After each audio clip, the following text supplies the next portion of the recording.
Hello, my friends. Before we get started, this channel is for educational or perhaps entertainment purposes only, whichever the law prefers.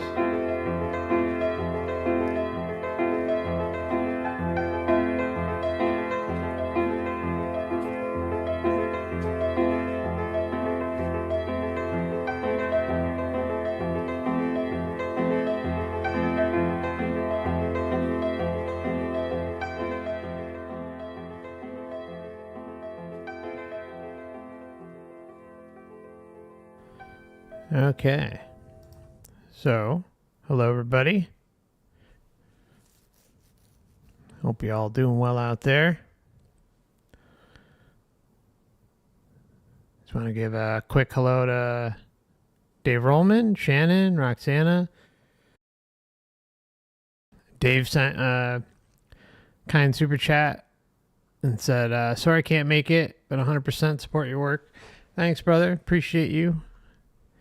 Always good to see you. We'll catch you in the next one. Hello, Nate. Andre,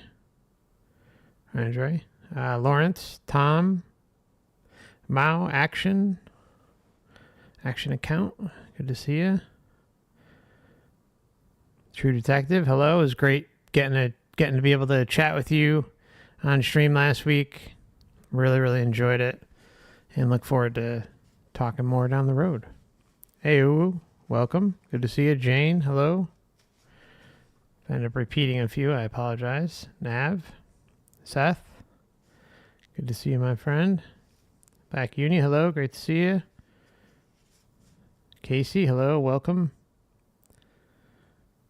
And Il and Carly, great to see you as well. Jeff, hey, Knack, great to see you, my friend. Okay, Ed, good to see you too. Hope all is well. And hello to everyone over on Rumble and Odyssey. Hope you all doing well out there. Okay, so got a pretty damn interesting one here for you. It's not a near-death experience, but like we've pointed out in the past, like how these data points and the experiencer types converge and cross over with one another in their data points. And this is another one of those cases.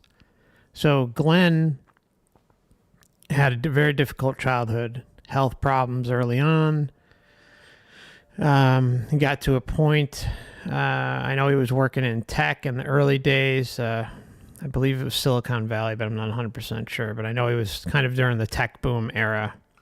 And ended up getting to a point, he had I think he had a daughter and maybe another child as well, but got to a point of real deep despair. His health problems were really getting on his nerves.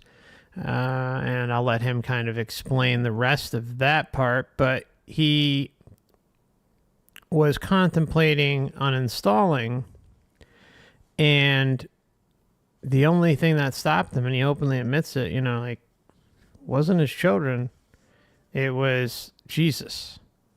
So Jesus is the one, he didn't want to let Jesus down. I think that's exactly what he says. And then he also stumbles into some great meditation practices and brainwave frequencies, using the tracks and all that stuff, and starts having some really badass experiences. And some of them are pretty twisted too. I mean, overall, you're going to hear him give it in a positive manner, but it's, I think you're really going to enjoy this one.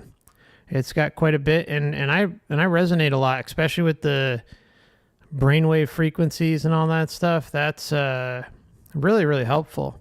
And he even mentions a familiar site, and I'll be sure to leave a link for y'all. So if you'd like to get those tracks, you can. All right, so let's get into it, and looking forward to this. If I sound a little off, I'm a little sick today, so just, okay, here we go. The facilitators of this group. I also interview all speakers and ensure that they are suitable to speak to our group. I wish to express my gratitude to Dr. Bethany Silver for all the hours she works to send out notices, create those notices, and oversee all technical issues and systems which make it possible for our group to be streamlined on the internet worldwide and record meetings, maintaining the group's website and our YouTube channel. Without Bethany, our online support group would not be possible. Anyone that wishes to become a working facilitator of the group and donate for our introduction, he's here tonight. Hi, Zeke, who's going to be a wonderful session to speak this evening. I'm just skipping past some of this. To allow individuals enough time to ask the speaker a question, there'll be a one question to share with others. Thank you, Tina. You may begin. Well, thank you, Bethany, So and thank you, Tina, for all you do. First of all, I guess I'm Glenn Stouffer, and I'll give you just a brief introduction to set up the story line. I'm just about to turn 60. I was born in 1963 in Salem, Ohio. And for those of you who know the area, probably no one here, that's turned into the Rust Belt when I was growing up, that general area, Youngstown, East Liverpool, that sort of place. And this set up kind of a hard knock life, and it was full of violence, and there was all kinds of corruption. And so the reason I bring all that sort of thing up is to give you just a little bit of the background of what informed decisions and why I fought, I think, with the divine for so long in my personal journey. Okay, so what you're hearing right out the gate is that he went through hell. He went through hell, and he's going to explain that basically his practices, that, when he's at the edge of despair, I don't want to, it's too early to be bullshitting, so we'll continue. I got a lot to say on this one, though. Basically, I had health problems from the time I was a child, disruptive home, moved around a lot, down to Florida, back, to Ohio, to a place that didn't offer much support. So, but through that thread, all that time, I do even one of my earliest memories is having the experience of unconditional love. I couldn't have described it to you in those terms at that time. But now I understand, and I can remember it in meditation, which we'll get to very shortly. I went back through all those times, and I understand that I received a gift of unconditional love in my heart. There was some sort of pull from the divine to keep me motivated, to keep me going, to keep me on the path, so to speak. And that sort of thing, I think you don't only recognize in retrospect, or once you had a hard experience that brings it to your forefront. Sorry, you can hear my sinuses. That's my problem. Around 2019, mid 2019, I had a health crisis that brought all this to a head. I had been working full time off and on, and had actually managed to semi-retire early due to trading during the tech boom. Some of you may remember that. And I always had trouble with the cigarette smoke back in the day in the office. And so that always set me at odds with the management. So I knew I had to have a new career. So there was a lot of stress and stuff like that.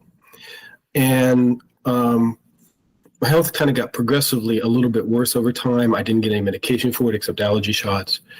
And then in 2019, like I said, it came to a head, and I actually thought that I was done. I remember laying in my balcony and just trying to breathe. I knew that breathing could be difficult, but this was a whole new level of difficult, and I wondered why I was still here. And after weeks and months of poor sleep, poor rest, poor breathing, I think I had minor hallucinations. I mean, this was pretty extreme because of a lack of oxygen and a lack of sleep. So you go into different states of the brain where the brain actually basically dreams while you're awake. So you will have hallucinations if you go long enough without sleep. And in all of that, the divine had pulled through this entire lifespan some belief in the Bible. And I gave my life to Christ in 1995. I became a born-again Christian. And that was a whole wonderful and very involved experience, which if anyone has questions, I can go into that. That's my first introduction to, as an adult, having a mystical experience. But it's not quite as relevant as the other things are here today. Now, see, I think that's a really important one, right? He has a mystical experience when he turns to evangelical, right? That's the matrix right there, pulling him right in, keeping him in his box, and the evangelical thought process, the Jesus stuff, all, whatever denomination, because there's many with evangelicals, but this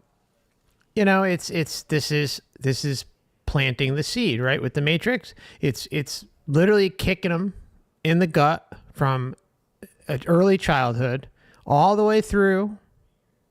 Still beating on him. I'm sure he's not like he didn't have good times and stuff like that. He obviously, you'll see he things get better. But this is the functionality of the matrix in full throttle. And it's an amazing case. So, praying, asking God why this health crisis had come upon me and what could I do about it was my main focus, the entire focus of my life at this point. And I really wanted to end it. And that was no small thing. I had suffered all my life. I'd never been, that way. I never wanted to end it. I always sought for solutions. I've got a pharmacy at my disposal that I've learned over the decades to learn how to use to do different things. And so I started reading the NDE materials. I don't even remember how I came across them. Maybe a YouTube video or something. And I came across Eben Alexander, and he had a free file, and he was very impressive, and many of you guys are. So many of the stories here are present there, and I recognize them. I recognize you guys, and thank you for sharing your stories, because here's a guy who's looking to end it all, because life has just become untenable. You know what? I'm not going to expand on this much, but I would like to hear the chat's opinions of Alexander. Seriously. Leave your opinions on what you think. Now, the organizations that he set up, the having, Moody also joining forces with him to get especially more information on shared death experiences. It's great stuff, right? That is the good part of it, is that we're getting other more information, more data about shared death experiences. But Alexander himself, I'm not going to say anything else, but there's a reason why I don't cover him all that often on this channel, because I got my suspicions. So just curious what you guys think. Tell me your gut feeling, even if you've only seen a few videos or maybe only read one of his books or something. Just what's your gut on him? And that's a true statement, by the way. That's not just an emotional statement. There was no point being here other than maybe something would get better. But Eben Alexander had this thing where you could download a free file for meditation. And he really talked about meditation and how his sound had played such an important role in his NDE experience and subsequent recovery. And he went on with his partner, Karen, I think her name is, to form a company, and they actually have a bunch of sound files now that help you do different sorts of meditations. Well, I grabbed this sound file, and I'd never had luck with meditation. I tried Buddhism when I was younger, but that's a whole other topic. Maybe a question later if anybody cares. It's like in Buddhism, they kind of like to throw you into the deep end of the pool. Swim. Well, if you can't swim in 6 months or a year, you're generally going to give up. It's been my experience. So, and not many learn how to swim, is the truth, in using that method. He's right. So I grabbed this file, sat down with zero expectations, but the big question in my mind was, God, is it okay to basically end my life? I want to end this pain. But I was really wanting to, the thing that really held me back most of all, and I know my daughter's here, a hand to God, the thing that I love them all dearly, but the thing that kept me here was I didn't want to disappoint Jesus. They would be fine. They're all cool. My family would be fine. I had gone through all those psychological and emotional milestones, and I was just a blob, and I couldn't do much. And well, lo and behold, after many sessions, this meditation began to help me. It did begin to calm, and I learned a lot more about it over time.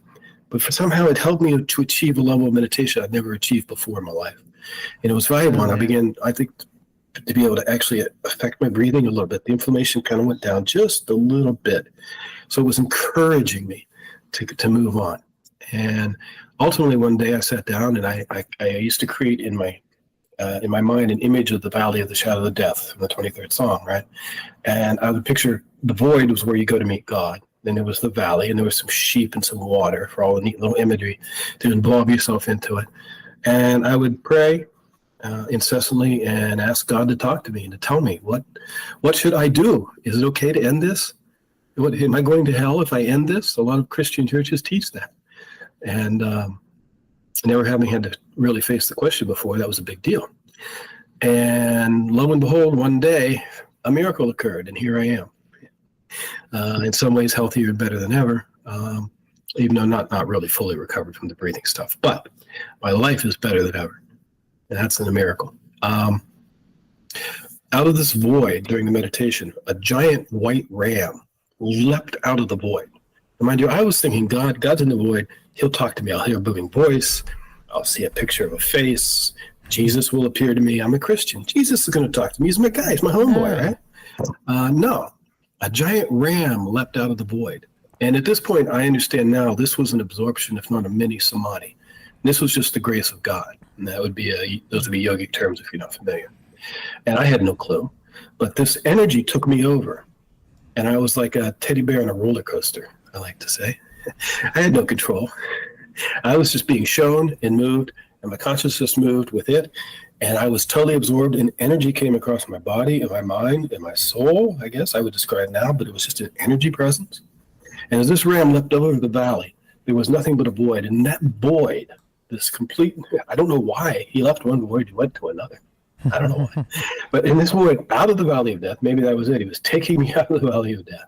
And that's this is, if I had to guess, this is pretty symbolic of the tunnel, really, because we're taught it's different. I know, we have the ram part of this, which is different. You have the ram going from one void to a next, but remember, he's talking about how he's being taken along for the ride here, and wait till you see what happens next. And there was my father, a white light image, like an angelic type of figure, but not a nice one. My father was not a nice man. He was there. And he had a table, and he was butchering my pet rabbits when I was a kid, and that was a traumatic experience when I was 9 years old. Don't know why to focus on that still, but that's the way it was. But the thing about this... So, hey, Dad, haven't seen you in a while. Oh, well, what does the Matrix do? It rolls out his poor pet rabbits being slaughtered when he was about 9 years old. And that's the premise of today's thumbnail. I'll show you really quickly. I had this one, and this was kind of my first one, but I ended up going with a different one with the other one. But it's like, it's just so sad, right? I mean, but wait till you hear where this leads. It goes, those of you who've been watching a while or doing your own research, you're going to know exactly where this leads. Don't know why to focus on that still, but that's the way it was. But the thing about this image was in his eyes were spiraling white galaxies. And behind those spiraling white galaxies were like a field of stars, like you're looking at the Milky Way. And that energy that came from those eyes came upon me, and I realized this is just happening to me. There's no mind here. It's not me. This is just like a download that I thought about later, right? This understanding came upon me that God had been with me in all of my struggles. Okay, this understanding came upon me, right? He's got the religious dogma, the programming that comes from Earth. There's a transmission process going on to the astral, when he's in despair, calling out, openly admits, he's in despair. He's trying to make sense of things and wants to leave. And who does he see? He sees his dad. And then he's basically getting a download of information sent to him. And right. This understanding came upon me that God had been with me in all of my struggles, all of my life. So where was God when, he was dealing with the psycho family or whatever other types of trauma that he went through, because we don't get a lot of detail on that, but it's very clear based on what he said that he's been through quite a lot. So where was God then? He's always been there. He's always loving him. But where was God? Or where was it? Me in all of my struggles, all of my life. Always there. Through all of the pain, particularly with my father in this case. So, and that forgiveness was my new heart. Well. I didn't even think about forgiveness. All I knew was, of course I forgive. Of course. It just came upon me like a waterfall of energy, of love and forgiveness. Love and forgiveness. See, this is exactly where you would expect it to go. Forgiveness. It's priming the pump for Glenn so that that the forgiveness is taken care of and pushed out of the way before he actually passes, right? We've gone over this a number of times with deathbed, premonitions, visions, visitations, communication, those things. That's when a lot of times we see, forgiveness is like all of a sudden a thing it's a lot more prevalent. Can happen in NDEs. It can happen in other sorts of experiences too, even shared death, a bunch of different experiences. These things can occur across the board, but they're more prevalent in deathbed, leading up to someone's deathbed, especially if there is something they feel that they need to resolve, or perhaps they're holding righteous resentment about what they went through, and are in turn, the matrix steps in, and whoever the offender is, it presents itself, and there's this whole kumbaya forgiveness parade going on, love and blah, blah, blah, blah. And then all is forgiven. I've talked about a number of cases that are absolutely mind-blowing. You can find them on the channel. Please don't ask which ones they are, because I don't remember. I'm sorry. I've talked about this one a lot, though. There have been a few of them that really stand out in my mind. So just bear with me one moment while I share this just a second. All right? Or a minute. So there is a case, and in the case, I think it was the son. Yeah, the son went through absolute hell, okay? And as soon as he turned either 16 or 18, completely left the family. Bailed out, got his own place, moved out of the state, and trust me when I say, he said that he had not spoke to them at all after leaving. And so, of course, the parents die at some point. He gets older. Well, guess what? Deathbed premonitions, visions, visitations start rolling in, and guess what needs to be resolved? Forgiveness of the father.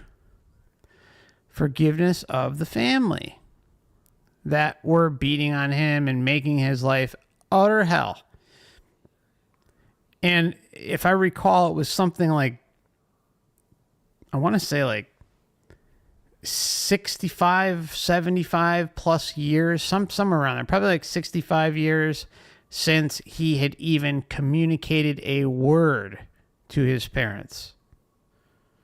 So they die, and then all of a sudden the Matrix has them step in, and all is forgiven. No joke. All is forgiven. This man lives an entire life. I think he lived to like his 80s or something, but whatever the hell the age is, the point is it's at least on the low end 40, 50, 60 years, somewhere in that range, right? Of no contact. And then when he's about to leave, all of a sudden, well, you got to forgive. It's time, and then everything happens as planned. And guess who gets to take him to the light? Papa. Not shit. No, not shitting you guys. It's 100% true. And there's a number of other ones like that. There's ones I've talked about with with the combat veteran who wasn't covering his what's the word, platoon mate, I guess you can say. Platoon mate's back, and they ended up getting killed, and he lived with this guilt forever until his deathbed. And then guess who shows up? The platoon mate shows up on the deathbed and says, "Oh, don't worry, everything's fine." So it's like, well, you know what? It's like all that time, this could have been resolved, or you know, that the poor guy is going through absolute hell the entire time he's here mentally, having guilt and shame about losing his friend in war because he took a turn at a brief moment and took his eyes off of his friend, and his friend got shot and died. And there's other ones too. I mean, I don't want to keep going over these, but the point is this is the type of shit that happens, right? And forgiveness, in my opinion, is something that the father should have done while he was here, right? He should have been the bigger man. You know, forgiveness, I think it's a healthy thing. I think it's a good thing. But if it's a one-way street, and the one who has been the victim in it is trying to resolve it, and it's not of the offender's own volition, oh, what the hell? I mean, come on. You know, I mean, you know, there are psychopaths, there's crazy bastards in this world, and everything in between, right? So, you know, if the offender is not trying to resolve things with the victim, don't, you know, let it eat you alive. That's what I'm trying to say. Don't let it eat you alive, and sure as hell, don't let it control you on your way out on your deathbed. But this is the type of shit that happens. Very, very clear-cut manipulation at its finest. Anyways, rant over. Sorry. I didn't even think about forgiveness. All I knew was, of course I forgive. It just came upon me like a waterfall of energy, of love and forgiveness. And that was just shocking. And then it ended. And that was my first, let's call it absorption experience, if not a samadhi. And the energy and the unconditional love was off the charts. And I was just stunned. And I began this practice. Now, it wasn't me figuring this out. God was holding my hand, right? This poor little suffering guy here, he's holding my hand every day. I go through this meditation, and I don't have an exact experiences like that, but I have many experiences. But the main thing was, I knew I had to go through my entire life, and it became a pleasure after a while to go through every memory that I had in my entire life, as far back as I could. 2 years old, 3 years old, 4 years old. And that's how I remember the unconditional love experience I mentioned earlier. I go back and find everything and forgive everything and love everyone. And that was, I would do specific things. And at first it was a little tough because you come across something from your parents or childhood or your sibling or a bully at school that hounded you for years. These things, they have a grip on you internally. But over time, it became easier and easier and easier. Next thing I know, I kept, this is awesome. Every night at meditation, I want to hit the forgiveness trail. Okay. You know what else works? Look, I respect, you know, Glenn's process. It's his. He's doing what he did. I've even been through a lot of what he did, the whole meditation, you know, building up and going through a lot of this stuff. It's the, what's the other term for it? It's not the dark night of the soul, but it's a processing trauma type thing, right? I mean, it's more or less in like the new age areas, but forgot what I was gonna say about this. Hold on, I'm just gonna back it up a moment. I'm sorry. They have a grip on you internally, but over time. Okay, yes, they have a grip on you internally, but you know what that is? It's if you allow that grip to exist. Now, I think, you know, I can only base this off of my path, but I think when we're younger, right? When we're children, teens, even young adults in our 20s, even maybe in our early 30s, right? Maybe longer. I don't know. It depends on how you process things, how you go through traumas, right? But when it is someone, an offender, again, I'm going to rewind just a little bit to what I was saying a few minutes ago, that forgiveness should be earned, right? It should be initiated by the offender. And if it's not on you to like just get in this bubble of forgiveness. If it helps you, go for it. But I like to look at it this way. Nothing's going to impact me moving forward. I'm living in the moment. I'm living in the now. I can't allow all of the past traumas to dictate how I move my life forward, right? I'm simply not going to allow some parasitic cretin that did whatever when I was younger to affect me in the now. Now, when you are younger, right? Especially like when you're a child, teenager, young adult, you know, into your 20s, 30s, it's not necessarily going to click like that, right? There's like a spiritual evolution, a truth evolution within all of us.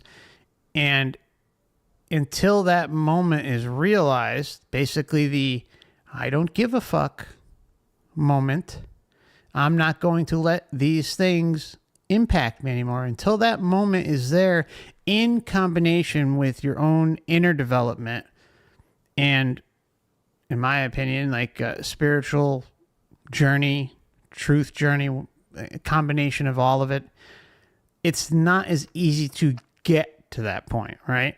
So I think everyone should do whatever they feel is best, and just don't let it eat you up. You know, just live today. Live for this moment. We're all here together. This one minute, right? And then the next minute, and you know, maybe the phone will ring and you have that moment. But don't let past parasites affect you today, because that's only letting the loosh apparatus win. It's letting, you know, essentially letting them win. So I hope that's coming through. Hopefully it made sense. It became easier and easier and easier. Next thing I know, I kept, this is awesome. Every night at meditation, I want to hit the forgiveness trail. And that went on for about 8 months, long story short. And at the end of that time, my whole life had changed, really. I had seen relationships that had been rocky for 30 years suddenly began to become much more, you know, friendly. And now blossomed even into loving, supporting relationships. My experience with meditation, my experience of God, my experience of spirit, and just walking around, I mean, my health began to improve. My mood began to improve. I began to walk by and see myself with a big grin on my face, where normally in my life I'd look kind of like this because of the sinus pain. I'm just kind of grimacing. Like a smile for me was, you know, that kind of thing, smiling through the pain. So that was really the first experience, and I guess why I'm here. I just say that God took mercy on me. And as Yogananda, I will quote him a lot tonight, probably, if I can remember to. He's my homeboy now. I'll get to that in a bit. But, you know, God, love is the magnet that even God cannot escape. That, and he said, the only difference between you and me is that I refuse to give up. And I keep knocking on the door of God until he gets so irritated and he answers me. And that's what I felt like. I just kept knocking because there was nowhere else to knock. Okay, so we're off in a hard spot. Okay, so you can knock on God's door all you want. There are many children, many adults who knock on God's door in horrific situations. And guess what? Nowhere to be found. Nowhere to be found. Now, think back about the situation that Glenn was involved. What was he thinking of doing? I'm not going to repeat it. It's very obvious what he said at the beginning, what was going through his head, what he was thinking of doing. And so that is like, that's like the red alert. And the Matrix marketing department phone is ringing off the hook and saying, we've got to get down there. We've got to get Glenn in check. Blah, blah, blah. You know what I'm saying? That's what happens, right? See this over and over and over again, where traumatic experiences that are putting someone at the edge or the pits of despair to the point where they're thinking of not continuing, that's when the Matrix will step in. Now, is it going to happen in every scenario? No, but it happens in a lot. And there's a reason for it, in my opinion. I think it's because their life script isn't done yet. And got to get them back down here. Keep them down here. That's what I felt like. I just kept knocking because there was nowhere else to knock. Okay. So rock in a hard spot. I think that's probably enough for the first experience. I hope that was illuminating to set things up. As far as a grand experience, if you weren't there, it doesn't seem like that much, I understand. But what came next still blows me away, and I work on it every single day for over 2 years now. Okay, so let's throw a few things out there for possible discussion later if anyone cares about specifics. I had a lot of downloads. Anyone else had that? I mean, when I say that, I would go into what I call now an absorption state, like automatically. And I was being taught how to meditate just by the experience of it, by listening to the file. Like things would just occur to me. There was no conscious mind. I didn't learn any of this stuff until years later. Now I can go back and say, oh, well, this is what you're doing, and this is why you do it, and you do this step. At the time, it was not. It was just God was literally like an energy came upon me, and it just walked me through all these things. I'll throw that one thing in there is that my teacher now has a great way of describing it. The path to the superconscious actually lies through the subconscious. And I was taken down as close to zero vibration as you can get. Now, think about that quote. That's a great quote. Here, listen to this. Great way of describing it. The path to the superconscious actually lies through the subconscious. And I was taken down as close to zero vibration as you can get. And suddenly movies would explode in my mind, or symbols, sometimes music, but colors, just amazing things. A color would come, and I would feel an energy come upon me, a particular kind of energy. Like the color yellow came through the chakra meditation once. And when that color left me, I couldn't leave it because you're supposed to progress from one color to the next. But every time I tried to leave yellow, I would go back. I couldn't do it. And when it was done, I could breathe. My whole body felt strong. My mind was clear. I felt like I had a triple espresso. I mean, these sorts of things just started happening regularly, night after night after night. I see God was stringing me along, giving me motivation to keep going. I saw planets in the void that I thought were planets in a light blue sine wave. I don't know if any of you do meditation or your NDE experiences. I'd love to hear anyone who also sees the light blue waves, because that color is my color, and I hope it's your color too. But I was by the feet of a robed figure. Couldn't tell, male, female, God, Jesus, Buddha, who knows.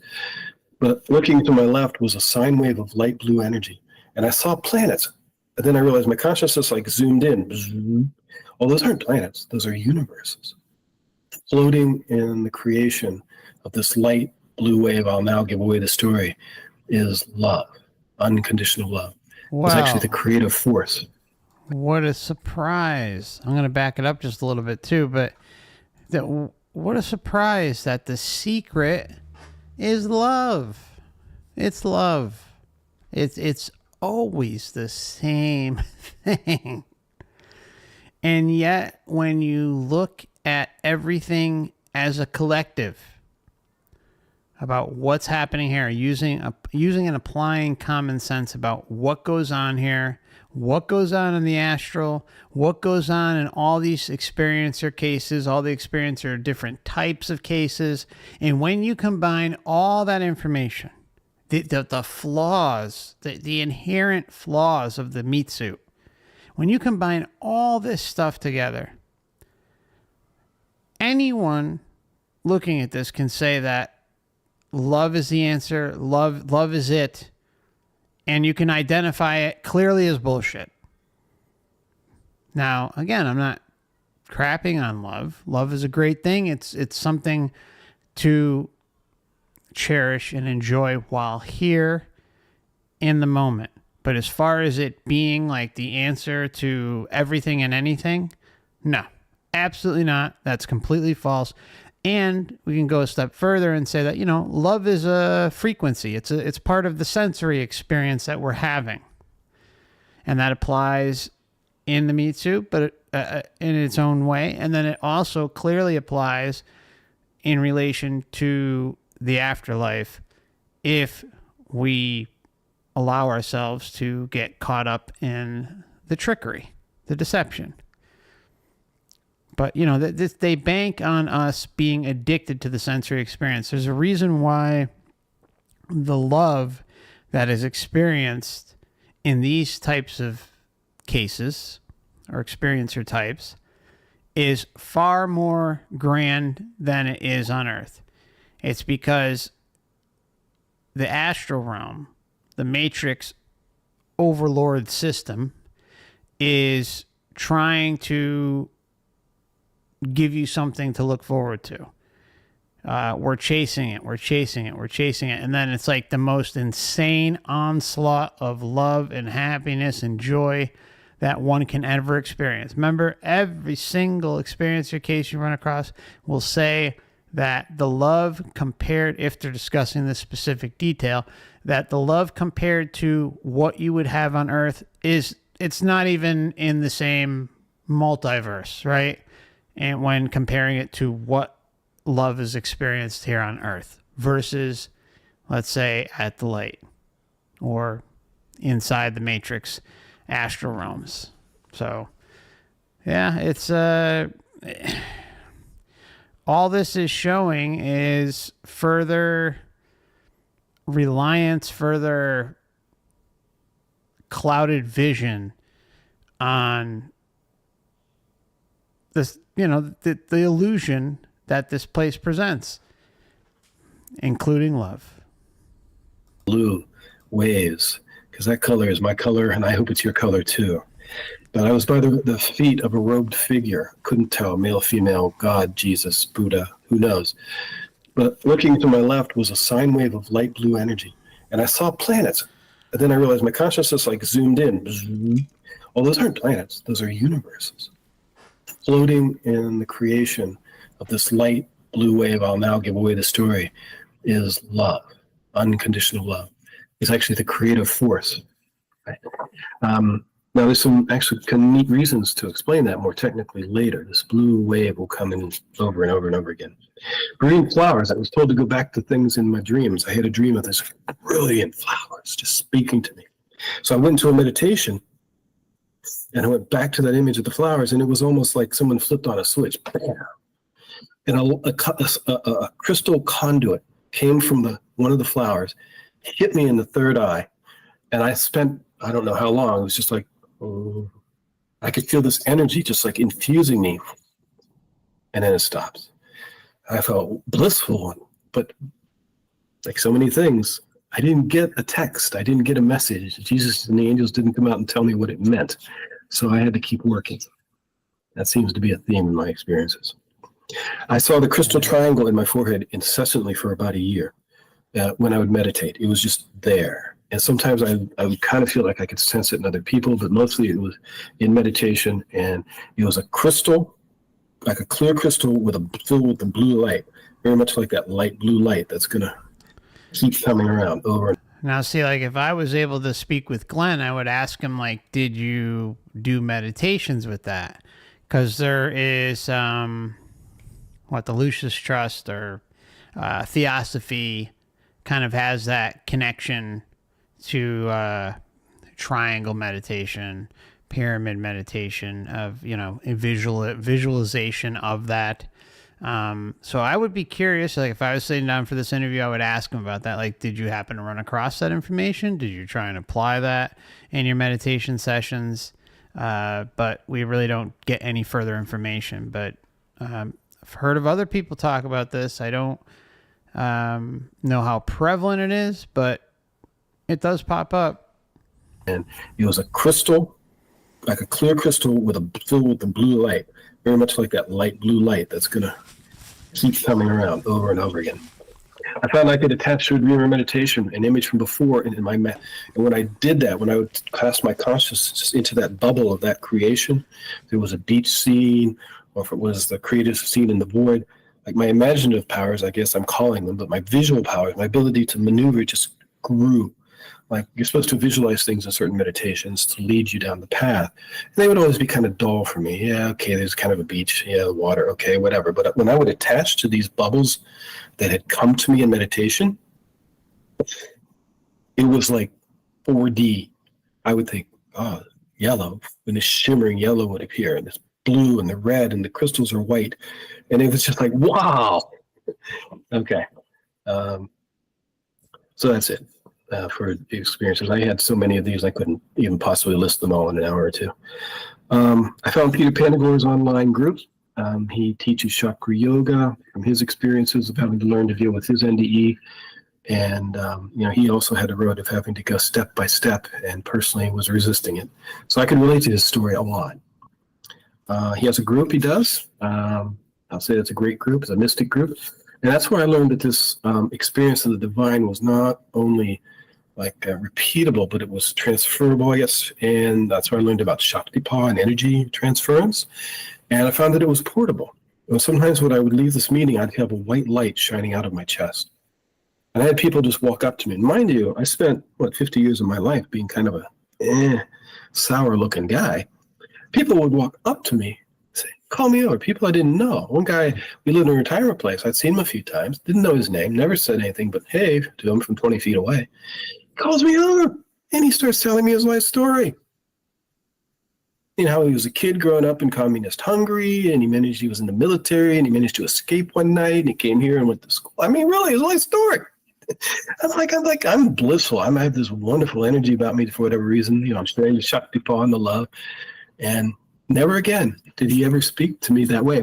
I tried to engage with him many times after that, but I didn't have the white light shining out of my heart. It's like, okay, you're just another bloke.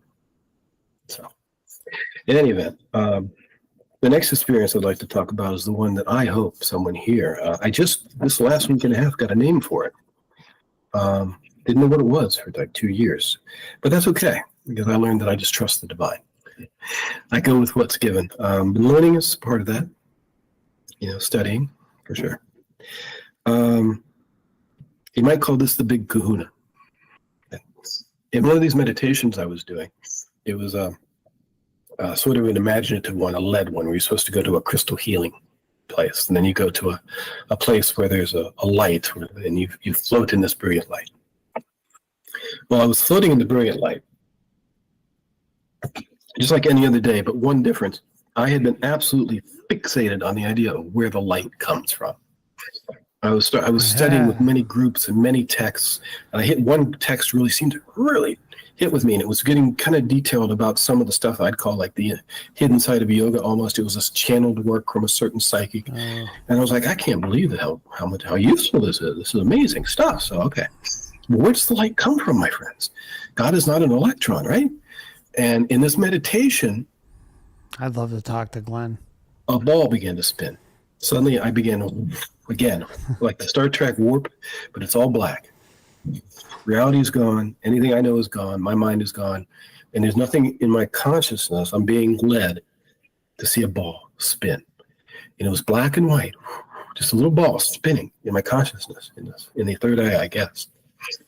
And this ball was black and white. And as soon as I recognized it's black and white, yin yang, it sped up. And every time it sped up, it was orders of magnitude.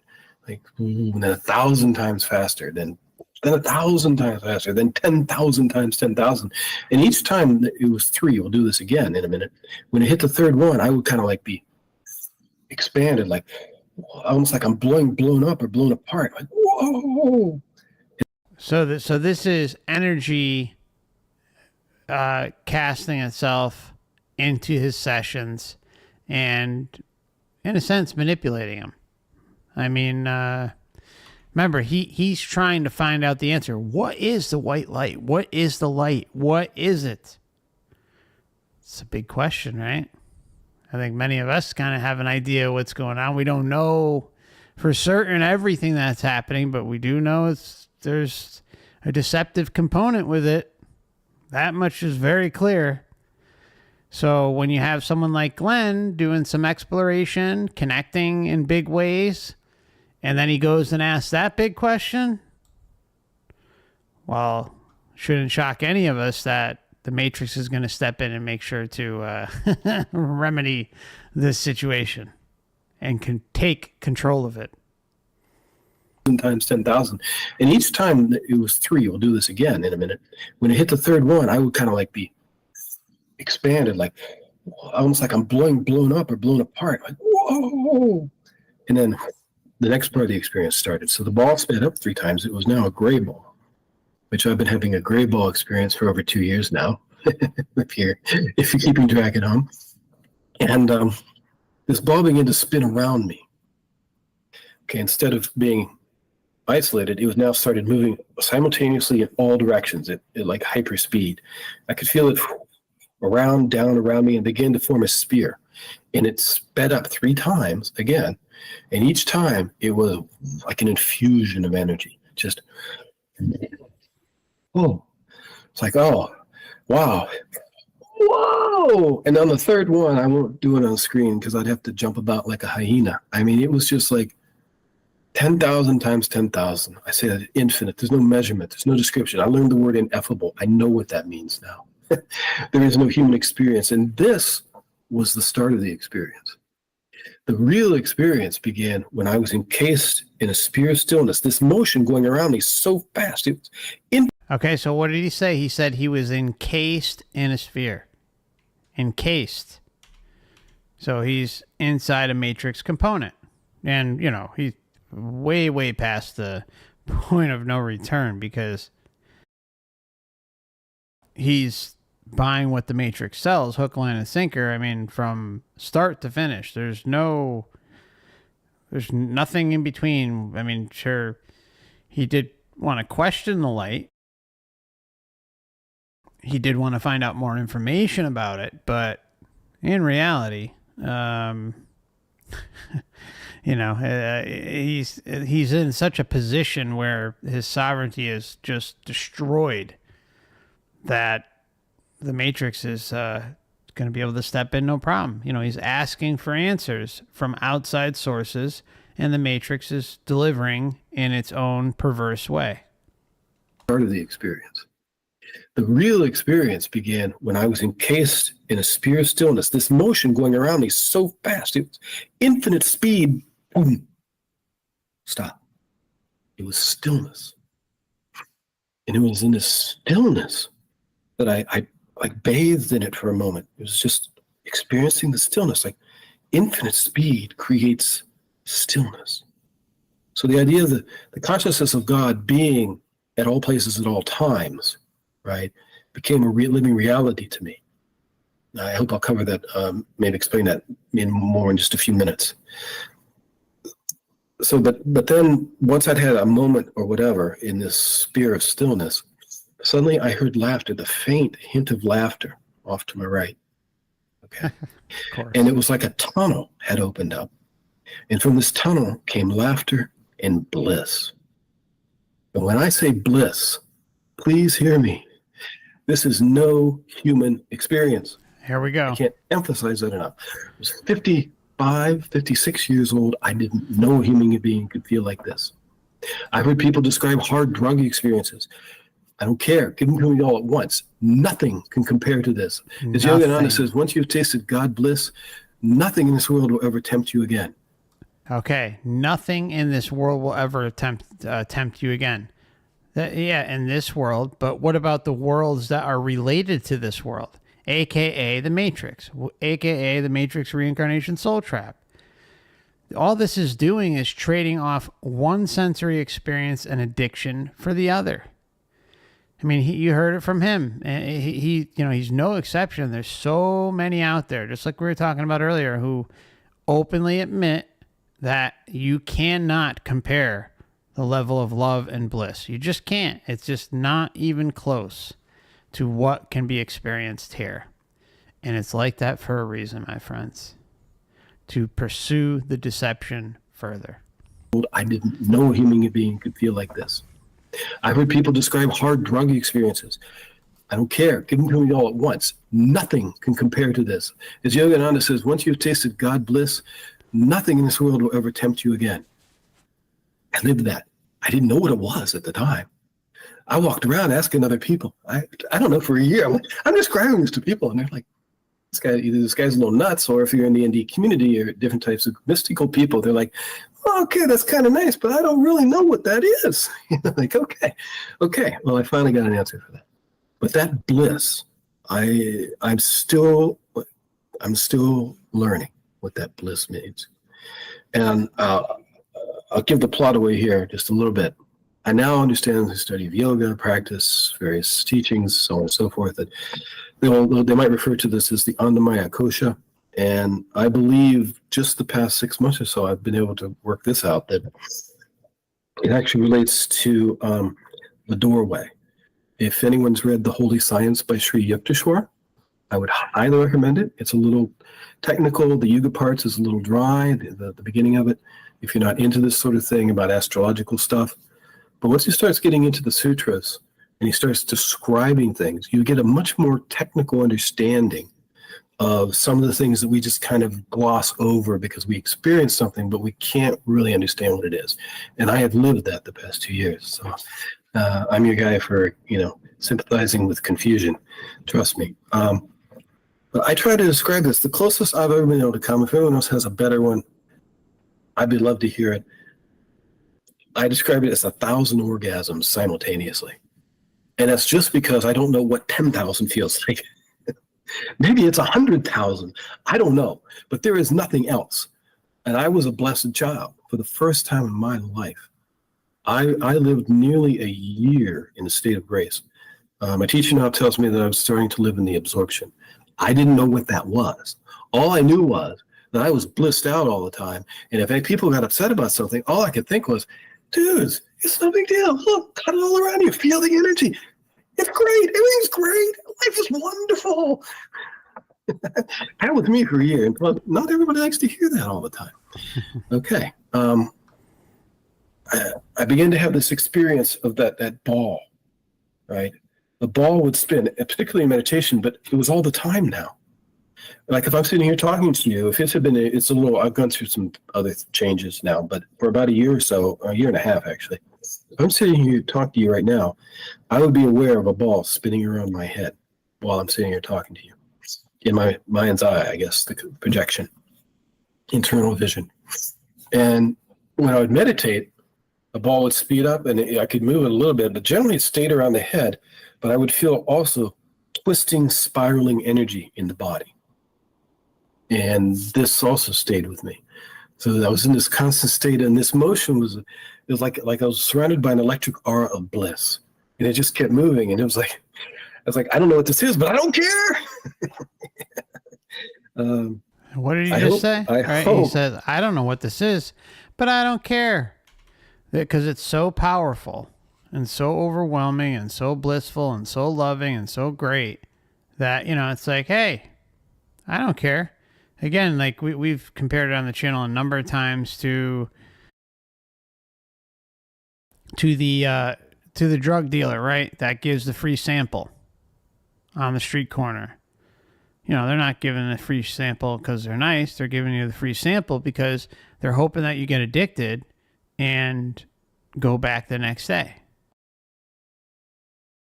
It's the same exact thing in this type of scenario on a much more massive scale, but where your essence is intertwined with it to the point of you losing lucidity, losing common sense, losing critical thinking, not being wary. I was going to say not being as wary, but no, you're not being wary at all because you're hooked on the free samples. With me. So I was in this constant state, and this motion was like I was surrounded by an electric aura of bliss, and it just kept moving. And it was surrounded. I was like, I don't know what this is, but I don't care. I don't know what it is, but I don't care. I hope that I communicated the strength of that experience. So basically, it's what we've kind of suspected. These are frequency fields that are bombarding his frequency field, and they are part of the Matrix reinforcement system, the marketing system. I would live for that. I would die for that. I want to go back to that. There's nothing else in my life that's significant as that. I understand it now. It's a very hard thing for your family to hear. My daughter's here tonight. I care. I love them dearly, right? But as my favorite writer, or one of them anyway, C.S. Lewis might say, if you aim for earth, you get neither heaven nor earth in the end. But if you aim for heaven, you get earth thrown in the end. Right? Sounds horribly. When you have God, bliss. Bliss creates. Bliss is the origin. Bliss is the nature of God. I've learned this from Yogananda. In fact, the bliss I experience may only be the first sheath of bliss. Maybe we can't even experience a very tiny percentage here, or we would just fly apart into the atoms. I don't know. Peter Bandegor describes an experience where he went through stages of bliss in his NDE, and I can a little bit relate to that. I didn't get but one stage, and it just knocked my world upside down and inside out forever, apparently. Oh, the gray ball. I would like to touch on that just for a minute. In case anyone else has ever had, it would be great if anyone else ever had anything like this. Remember, I came from this as a Christian for like a year and a half, 2 years. I was mystified about what was going on. I didn't have a Hindu background. I didn't have a meditation background. I didn't have a Zen Buddhism background.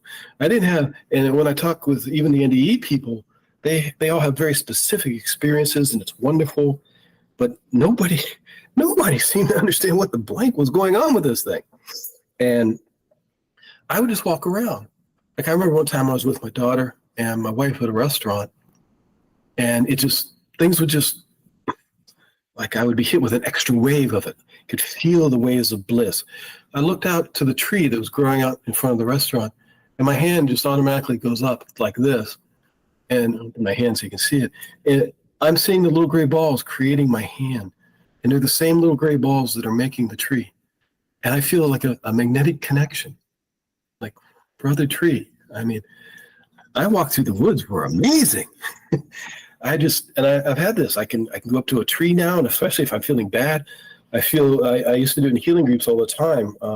I do meditation here. I try to do it, but it's different now. I feel the gray balls come up across the chest, and I would feel static electricity in the chest and out the right arm. This was all the time. No exceptions. I think during sleep, I wasn't aware of it. I was aware of other things. So, but everything, I take my daily walks here and just look at the trees, the animals, the walls. I mean, see the little gray balls. This is all an idea in the consciousness of God. And those little gray balls were representing to me that idea, that these were infinitely divisible and indivisible. This is all they were intelligent, like electrical conductors of consciousness, and they could form and reform. And I would just sometimes just stare at my arm for half an hour and think, thought is making this image occur. I mean, it was just like trippy, man. I can still do that, believe me. If I get into it, I really kind of meditate on that bliss experience. I can sometimes feel the wave. I feel like I become the wave. I am the wave of bliss. You know? So there's a few other experiences that occurred along the way. I'll throw out there. Now there was a negative one at the end, a big one at the end I'd like to talk about. I don't want to run out of time here. A few things happened along the way that were absolutely amazing, but none like this experience. Y'all just want to talk about bliss for the next hour? I'm your man. Okay. But I doubt there are many here that really want to do that. Yogananda appeared to me before I knew who he was. That's weird. Only because I was now hanging around Peter's group, I'd heard the name and I'd seen a picture on Facebook. He came to me in a meditation and opened up a room. Just the most amazing thing, the face of this guy, and I've never seen his hair that particular way in any photo I've ever seen. I've gone looking for it. I had a unique representation of this guy I don't know, okay, in my face, and this door opens up in the dark void. I go in the room, and there's a orange sparkly floor and a black stove and people in white robes, and it was just the warmest, most peaceful, loving experience. And I'm even able to go back to that room and have experiences. I've had oceans of light and love come to me from my etheric body or astral body meditating in that room to my physical body. These are all new experiences to me. So Yogananda and Lahiri Mahasha linked arms, and a light blue energy surrounded us. This would be in meditation. I do the SRF meditation probably at least once a week. It's for free at 3 o'clock on every weekday if you're interested. And this light blue energy surrounded us and shot us up, like elevator up 1,000 floors or whatever. And I was put in a dark void again, and there was a creature that looked like a robot, and he had paddles for hands, and he had 2 gray balls. Each ball was magnetically held above, levitated electrically or magnetically, and he was making different patterns occur by managing the electrical field that kept these balls in motion. And I'm just sitting there like a kid at a candy store going, wow, look what he's doing. I was enraptured. Again, I'm in, Star Trek warp darkness. All I see, this is my whole being, is this experience. And then I was taken to the right, and I saw a white, like sun-like thing, like an orb, creating particle waves in a circular, circumference all the way around it, circular waves of particles being created.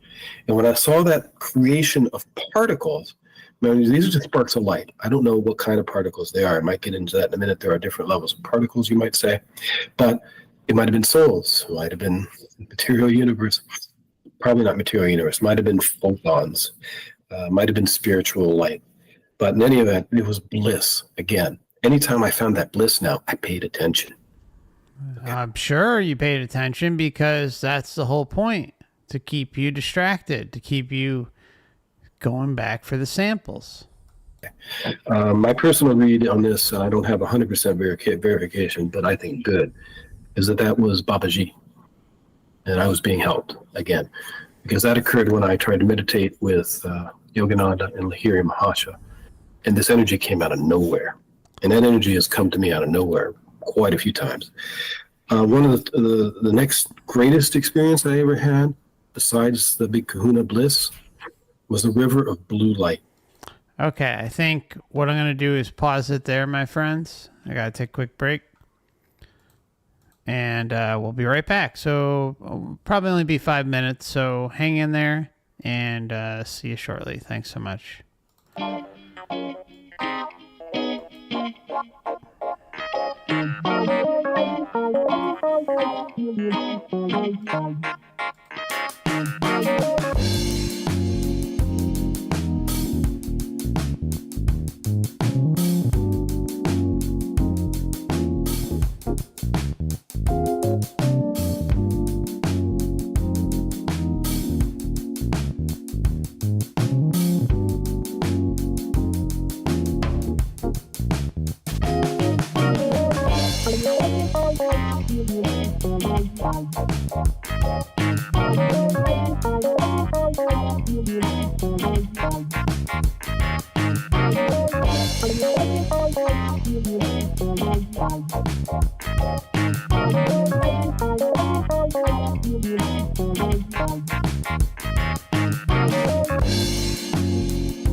Welcome back, my friends. Just as a reminder, this channel is for educational and perhaps entertainment purposes only, whichever the law prefers.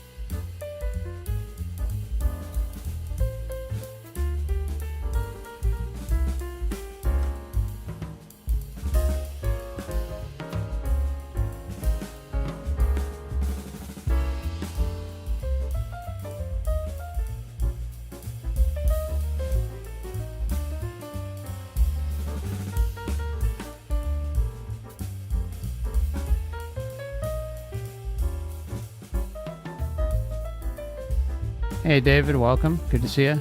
Hey, Take the Red Pill. Good to see you as well. Anyone else who may have just gotten here, welcome.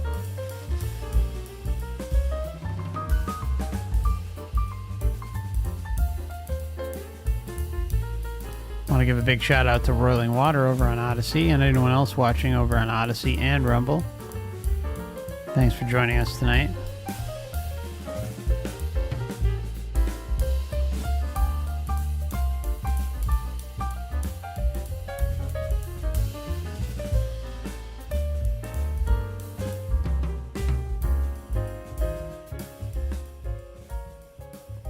Okay, so just before we move on, I just want to remind you that the channel can be found on Twitter, Instagram, and Facebook, and that's mostly used for notifications. I also have, we have the YouTube channel, Odyssey, and Rumble for the main channel. And there's also the Truth in Gaming, which is available on YouTube and Rumble. Although Rumble, I haven't been streaming there yet. I'm waiting to hear back from them to correlate some settings that I'm hoping to use on their site. And then there's also the Clown World, Laughing at the Clown World channel. And that's exclusive to Odyssey and Rumble only. You can find links to everything inside the description tab. Also do one-on-one sessions for anyone interested in shooting the breeze. Have any questions, concerns? And then if you're also interested in joining memberships, those are available on YouTube and Odyssey. And there's also one-time or reoccurring donations if you'd like to make them. Those are links are also available in the description, and along with the percentage that each platform takes. But your support's always appreciated but never expected. Like I always say, information regarding this topic, anything of importance, will never ever be behind a paywall.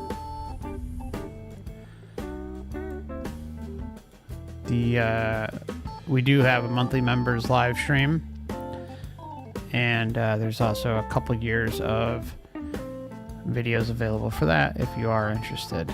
And our next monthly members live stream will be Sunday, November 26th, between 7 and 7:30 p.m. Further information will be coming on that. I want to give a shout out to Sydney. Oh, Knack, thanks, man. You're always so kind and generous. I appreciate you, my friend. Thank you. It's really kind. Thank you for your kind super chat. And it says, thanks for being you. Thanks for being you. Really, you're so generous. Oh, Dolphin, thanks so much. Dolphin also sent a super chat. Thank you so much. It's very kind and generous of you as well. Thank you. Appreciate you all. Dolphin says, keep it up. Thank you. All right, so let's move it along.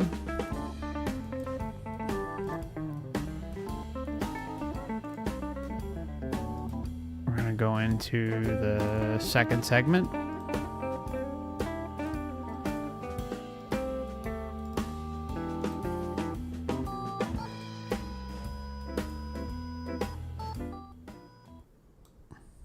All right.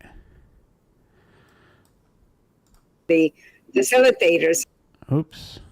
Didn't save our spot. Hold on. of this I think I wrote it down.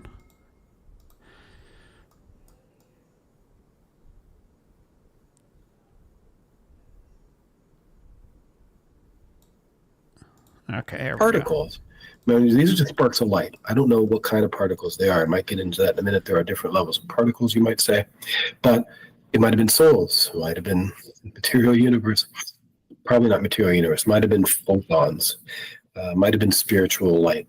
But in any event, it was bliss. Again, anytime I found that bliss now, I paid attention. Okay. My personal read on this, I don't have 100% verification, but I think good, is that was Babaji. And I was being helped again, because that occurred when I tried to meditate with Yogananda and Lahiri Mahasha. And this energy came out of nowhere. And that energy has come to me out of nowhere quite a few times. One of the next greatest experience I ever had, besides the big kahuna bliss, was a river of blue light. In meditation, a river of blue, that light, blue light, I now associate with Babaji quite possibly, but this light came at me.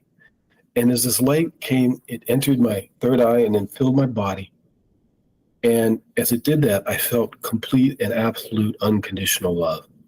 Again, just everything was gone except that experience. It was beautiful, but I didn't know what it meant until I got up the next day. I go to bed, great, feeling great. I had a wonderful experience. So I get up the next day and I'm walking around and we're getting ready to go to a sporting thing for the kids. And I'm like, wow, that's a pretty nice world we got here. Uh-oh, I'm spiritually drunk again. I'm telling you, we went to that sporting event and it was a rainy, cold day. And everybody else there was like, oh, okay, I can't wait for this to be over. And I'm sitting there with my little hands folded on the bench going, oh, wow. Look at all these consciousnesses forming these patterns. I could see, like, in my mind's eye, the blue light creating the trees and the clouds and the school building and the field, and all these consciousnesses were agreeing to operate within this field of creation. It was just, that lasted about 3 days. It's like, I'm glad for it, but again, I'm not sure what it means, except help along the way, quite possibly. Oh yeah, has anyone had this? I was drawn into the eye of a dying man by that blue crystal light. I was trying to save his life, and as I did that, I leaned over him, and in meditation, and I was drawn into him through that light. I think the yogis would say that was a previous life of mine. Because of what I experienced, my teacher said the yogis would say that you were a Kriya yogi in a previous life. Well, maybe so, but I don't know that. The last thing I'd like to say, Andrea's not here today, but I want to plug Andrea. She was my lifesaver this year. Yeah, you know, maybe literally for all I know, because it got pretty bad. I had a negative experience, which I'll talk about in a little bit. But one of the beautiful experiences I had was getting out of that with her meditation, during her meditation. And also there was an experience, which again, in me, the one thing I've taken from all my experiences is that experience leads knowledge. I didn't know anything. So I would have an experience and I was fresh ground. Oh, that's great. Hey, well, I'll think about that. Or I'll try that. Or I'll meditate on that. No expectation, no understanding. I'm the Forrest Gump of meditation. I don't know what anything is. Okay. But it turned out God did, and he had a plan. And all these things that would occur, I would find out later. Confirmation to ease my skeptical mind, to give me means to be able to communicate to others, to say, hey, you know, when you see this, and it gets confirmed, not once, not twice, not 10 times, not 100 times, hundreds of times, you stop asking the question. The question you ask now is, okay, God, what am I supposed to do with this? Anyway, one day I was driving my wife to the hospital, to the airport, and Andrea's Ave Maria, if you've ever been in her sound meditation, she does this beautiful Ave Maria, and it's just this most wonderful piece of music, and she's got you all set up with the sound meditation, and I've had many wonderful experiences in meditation. That's a whole nother talk, by the way. I don't know if she's aware of that. I've tried to let her know how much she's helped me, but I'm driving down the GW Parkway, and suddenly out of the blue, I mean, we're just driving along, and I've been having some trouble with some negative energy, by the way. So this actually felt really good. Maybe it's why it happened. I don't know. But suddenly I heard Ave Maria, the one from Andrea. It's playing in my head. Oh, this is nice. Then suddenly, after it played for a little bit, I felt this feminine energy come on me, like a mother's love or something. I'm like, just like a feminine energy. And I'm like, Ave Maria, okay, it's Ave Maria, it's Divine Mother, okay, this is cool. And it just got stronger and stronger. And by the time I got down, like an hour, we got down to the airport and dropped my wife off. I'm just like engrossed. Yeah, hey, how are you, Jeff, honey? Ooh, see you soon. I'm back. I'm having a good time. And I come back through rush hour. And the total of this was about 2 to 3 hours. I forget exact, probably about 3 hours start to finish. In rush hour, it hits about 5:30. And I notice right around 5:30, this feeling in this music starts to slow down. I'm like, well, it was great while it lasted. And by this time, I've had many energetic experiences, a lot bad and tons good, mostly good, but enough bad to kind of, start to understand how to maneuver a little bit. Father Casey makes a great point. He says his hand gestures remind me a lot of gestures on shroomies. 100%. 100%. But I mean, like, this is what spiritual progress and walls will do. I can't tell you how much I resonate with Glenn's journey, because I did a lot of what he talked about, not necessarily to a T, but I can relate with it a lot based on some of my experiences and my journey, going through meditation practices and mindfulness and interacting with different groups and stuff like that, just trying to get information, trying to get answers, trying to make sense of things. And it's just so overwhelming and off the charts that you're looking anywhere and everywhere for information, and to people that you can talk to who can relate with what you're going through. And, so that's like, as we listen to Glenn's journey here, that's exactly what's going on.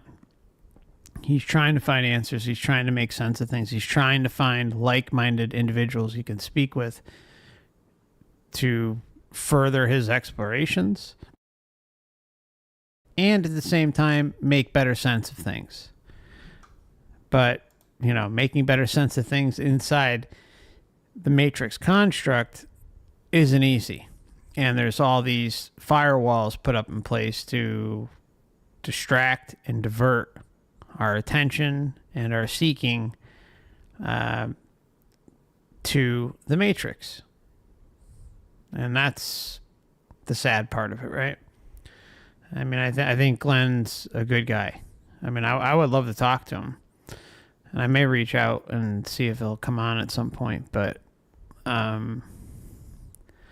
at the same time, it's like you get this feeling, the connection with the religions, the connections with the new age type of things we've heard, and how a lot of information is skewed but truthful at the same time. You just don't know where things stand. But if I had to guess, Glenn, he seems like he's got a good heart, and he's just trying to do what he's got to do for himself. But at the same time, you're gonna shake. Can you truly strip away those experiences and look at reality through a different lens, or at least a different possibility of a lens that it could be a deception? That's not easy. It's not easy. Can't tell you how many comments I can't.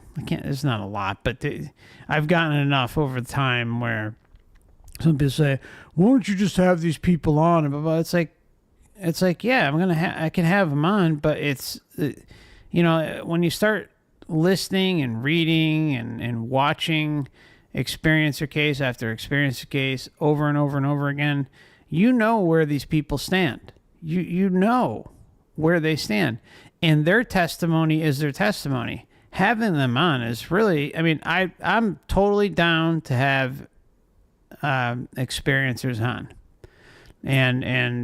and talk with them ahead of time and stuff like that. But in the same breath, as far as like a few out there who are critical that that I'm not basing my entire channel about seeking interviews out for NDEers or whatever category someone may fall under. It's not that I don't want to. It's just that, it's like if someone has their testimony up, or someone's been all over the interview circuit, or maybe even just occasionally doing an interview here and there, you know where they stand. You know the date of the interview, you know their thought process, you know what happened to them, and most of that information isn't going to change, right? Me coming in and saying, oh, well, this is what I think's going on, most of the time they're going to think I'm a whack job because their experience is so powerful and overwhelming that it can't possibly be this deep of a deception.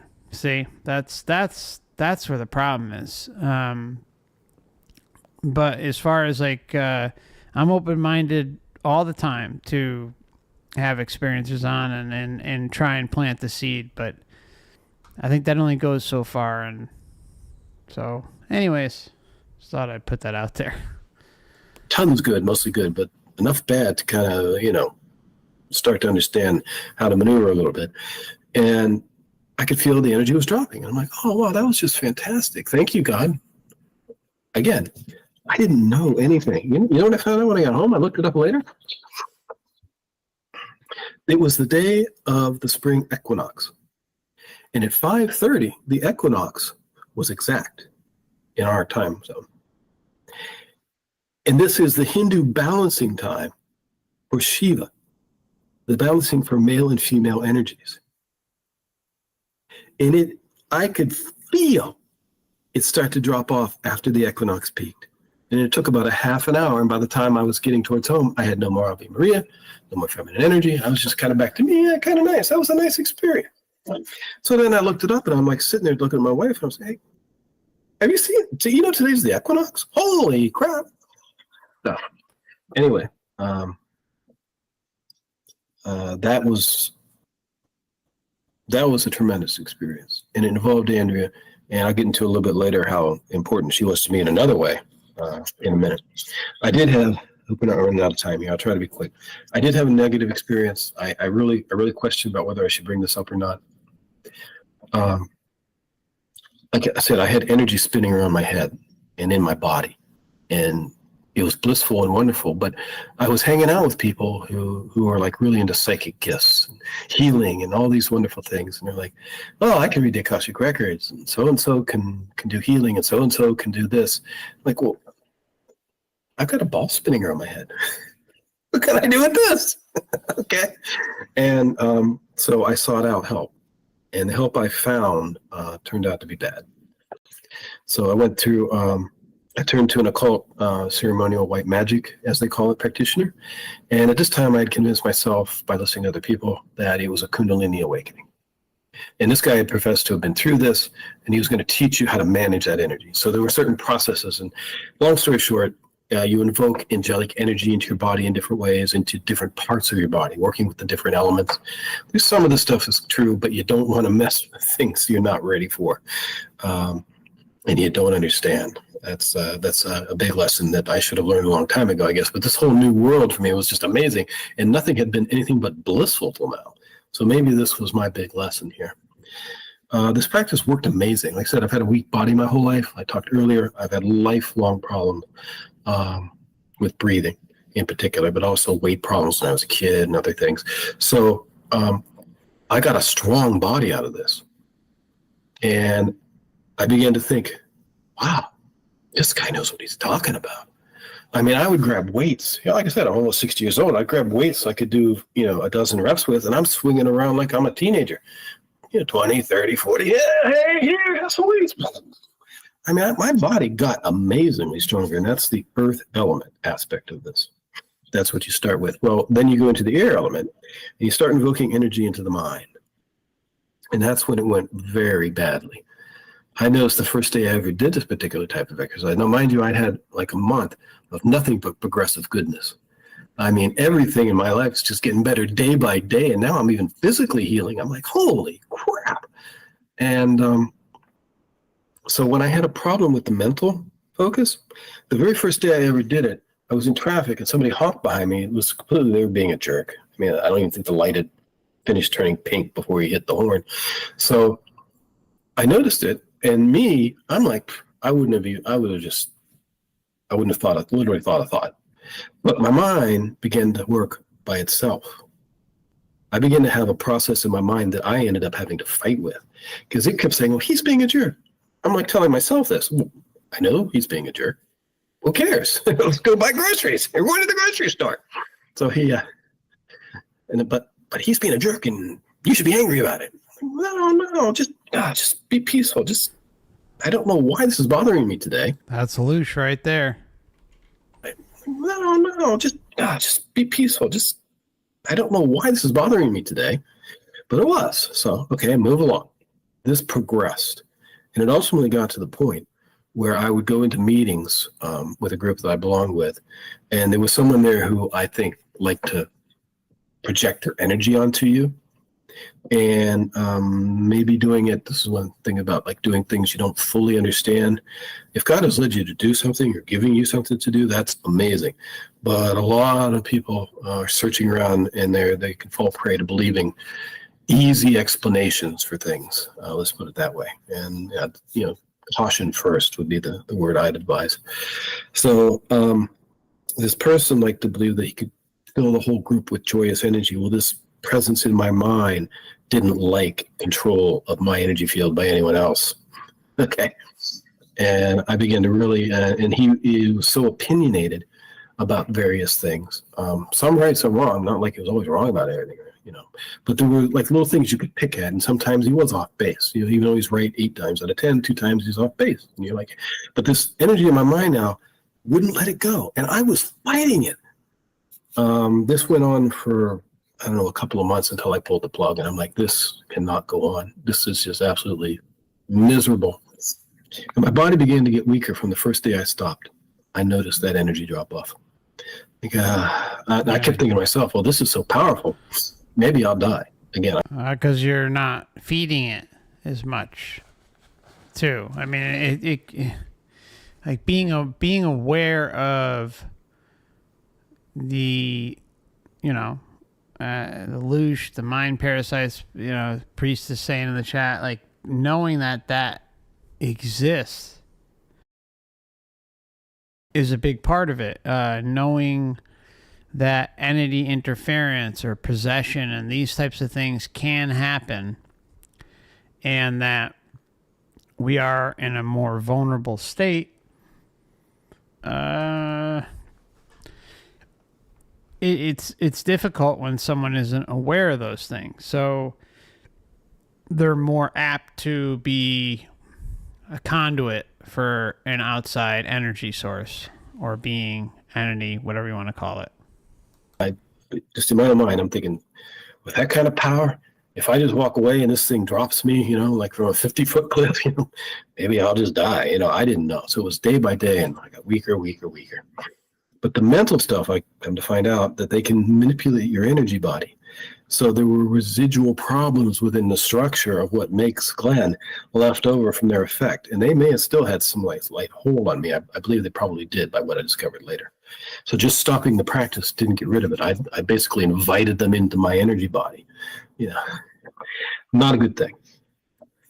So it got to the point where one day, I could meditate, and Yogananda he kept me alive during this time, I believe. Try to watch the time. It was so bad, the fight would just be like when I'd wake up, it would start. It would be like the 2 snakes in my head.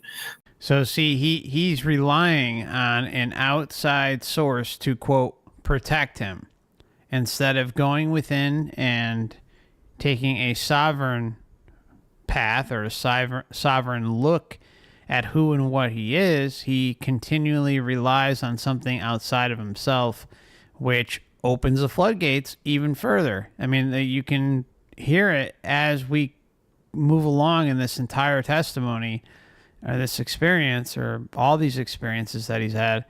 It's that he is voluntarily keeping these floodgates open, and it's not to his benefit. He may, this is like the quagmire, right? You're getting value, but you're also getting, you're opening yourself up. And if someone doesn't know how to protect themselves, or they continue to think that things are in such and such a way, and that they have zero power, and that, you know, there's these reliance on Yogananda or God or Jesus or whoever. It doesn't matter what it is. Outside forces, outside matrix influences, then, well, it's open season for someone like Glenn and others. It would be like two snakes in my head. Like this guy was trying to fight, and this energy, this angel consciousness or whatever it was, this other guy was fighting, and they were fighting for control. And neither one was going to fight to the death. And my body began to feel horrible. Like I always said that I understand why some people might take hard drugs now. I'm like, okay, so really, really important part right there. So what you're hearing him admit is that there are multiple entities, one playing good, one playing bad. You know, he said the word angelic or angel, and then, you know, whatever, you know, the negative entity, the devil, or however you want to frame it, right? Or however he would frame it.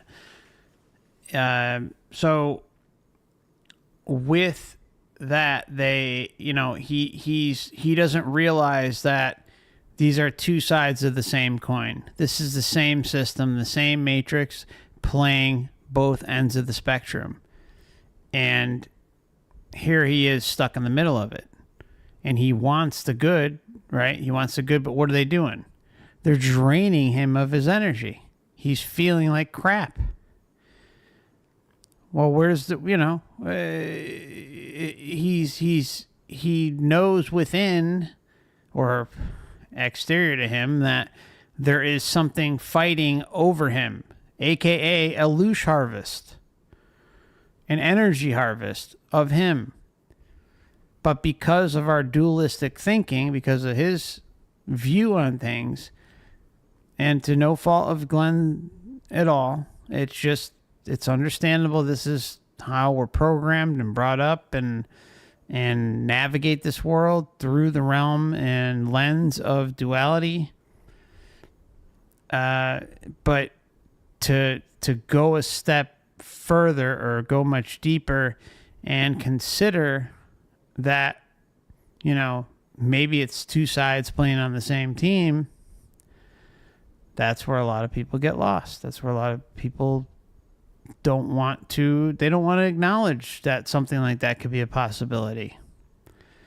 And so what are they going to root for? Team good, team angel. it would be like two snakes in my head. Like this guy was trying to fight, and this energy, this angel consciousness or whatever it was, this other guy was fighting, and they were fighting for control. And neither one was going to fight to the death. And my body began to feel horrible. Like I always said that I understand why some people might take hard drugs now. I'm like, you just feel like a walking landfill. And you understand now that, or at least I understand now that, you know, your physical body is basically created by your energy structure. And so if somebody can manipulate your energy structure, they can have great effects on your body. And this was my problem. I could meditate, thank God, and I could get away from it. But as soon as I would come back from the stillness, the war was on. And it got to the point where I was literally like, look, it's you or me, buddy. You know, I'm not giving in. Thank God for the meditation practice in Yogananda. During this time when I was very bad off, a number of things, just a couple of quick experiences. Yogananda came to me and took me to a field, and it was like an endless field of flowers. And there were some buildings there, like a farm, like a pastoral farm type of, you know, scenery. And these flowers were souls growing up from the fertile ground of the divine. And each flower, each petal of each flower, was like beautiful and had the complexity of a universe. It was like a living energy in each petal that was complex and creative. And it was just this marvelous, blissful experience. And so I would get that. One time he came and I accepted the idea. I made a choice. I'm kind of like, oh, I made a choice. One time he came and I accepted the idea. I made a choice. I'm kind of like, oh, so whoever, it's not Glenn, it's whoever made the choice, my higher self, guardian angel, whatever it is. made a choice to walk away from the conflict, like to avoid conflict. And when that happened, butterflies began to explode from my heart. And I was taken back almost to that bliss experience from earlier. Just the beautiful, blissful, flapping experience. I could still feel them, like I could feel they're touching my skin, like I could feel it all around me. And it was just blissful love, infinite butterflies. But this kept me going, I must say. Without that, I don't know what it would have been like. So one day in Andrea's meditation, I encountered a non-form being. And I've had this a few times. I haven't mentioned it yet. But an unformed being, in my experience, is an entity that allows you, like, it doesn't take a definite form, but it allows you to know it's there. I think of it maybe like the Holy Spirit or something. And there was just, in my field of vision, again, it was like a Milky Way galaxy of stars, darkness stars. And there was this faint, I mean, just perceptible outline of like a head, like a little round thing, and like an arm, like a shoulder, just like there's something there. And I fell to my knees spontaneously. I had no choice. This was not a choice. I fell to my knees and I said, Guruji. And I felt something give. And I was like, wow, that's amazing. Thank you, Guruji, whoever you are. Okay. And like the next day I felt a little better, and the next day I felt a little better. And like every day for, I don't know, 4, 5, 6 weeks, I would wake up. I'd be like, I hope I can wake up and the war's not, is the war gone? Is the war done? Are we out of the war yet? And after a few weeks waking up every day and thinking, I have control of my own, emotional, psychological perspective. Oh, wonderful. I finally came to terms with that and got over that and started some spiritual practices, meditation, and lots of things along the way. I think I'm kind of running out of time here. So, yeah. Glenn? Tina, yeah. Yes, I want to ask you a question. Yeah. Well, Samantha, first of all, when you were talking about your experiences, it kind of reminded me of that conversation that you and I had when I was vetting you. Mm-hmm. And then you emailed me the next day saying that something happened and yes, you had a great sleep and all that. Can you explain how you, in reference to what you have been experiencing, how do you compare that? Okay, yeah, absolutely fantastic. I'd put it as a top tier experience, but not as powerful as the river of light and the bliss, the sphere of bliss, the direct God contact, if you will. But no, in your energy, we just talked on the phone for other people who might know. I've never been close to her physically, only ever seen her here, except for this phone conversation, and the only other contact. And coming out of that conversation, just trying to answer the questions, I felt a really peaceful, wholesome feeling. I get qualifiers a little bit about it. A very wholesome, that's the word that really came to my mind, a beautiful, peaceful, loving experience. And healing on some level, but not a strong blast of, here, I'm going to fix you kind of thing, but a little bit of healing energy in there. Now that night, when I meditated, actually, and I've had this a few times. If you ever had this where you're out of the void, like there's a dark sea of nothingness. I say that represents eternal consciousness in my mind, right? And slowly rising out of this, like there's a swan. So imagine that swan is submerged in water, and slowly that swan emerges out of the water. You see it first, the little nub of the neck, his head's bent over, then the little nub of the back, and then more of the back, and then the whole neck and the feet. It rose out of that, a swan, a beautiful swan. And I just looked at the feathers, and they were just this beautiful, white, just pure, cleanliness, holiness, white. And I felt this kind of loving presence with that swan. It was, loving. It was say more blissful than loving. The bliss includes love, but bliss is, I believe, greater than love.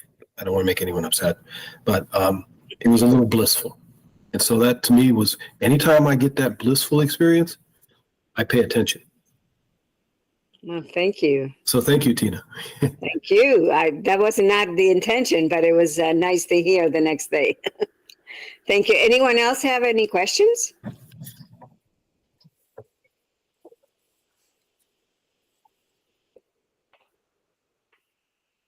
Okay, Janice. No, Janice, you're muted. Got it. Okay. I just want to, you touched my heart because, I've struggled with times of not wanting to know if I wanted to live, and thank God I have a son. And we go through a lot, and I just want to say that you touched my heart. I can identify, and thank you for speaking. Well, thank you, Janice. No, I think that's important. I mean, you guys have all helped me through the NDE community. You've been instrumental in my path. In any way I can help or be of assistance, that's fantastic. So thank you. Now, see, like the reason why he's of assistance is because his experiences are crossing over. And this is where a lack of, I guess, research, there are very few that piece together the connections between many different types of experiencers. So that's not just NDEs, it's not just spiritually transformative experiences. I mean, the list is over 20 deep. All right, and how all these things intersect and show a commonality.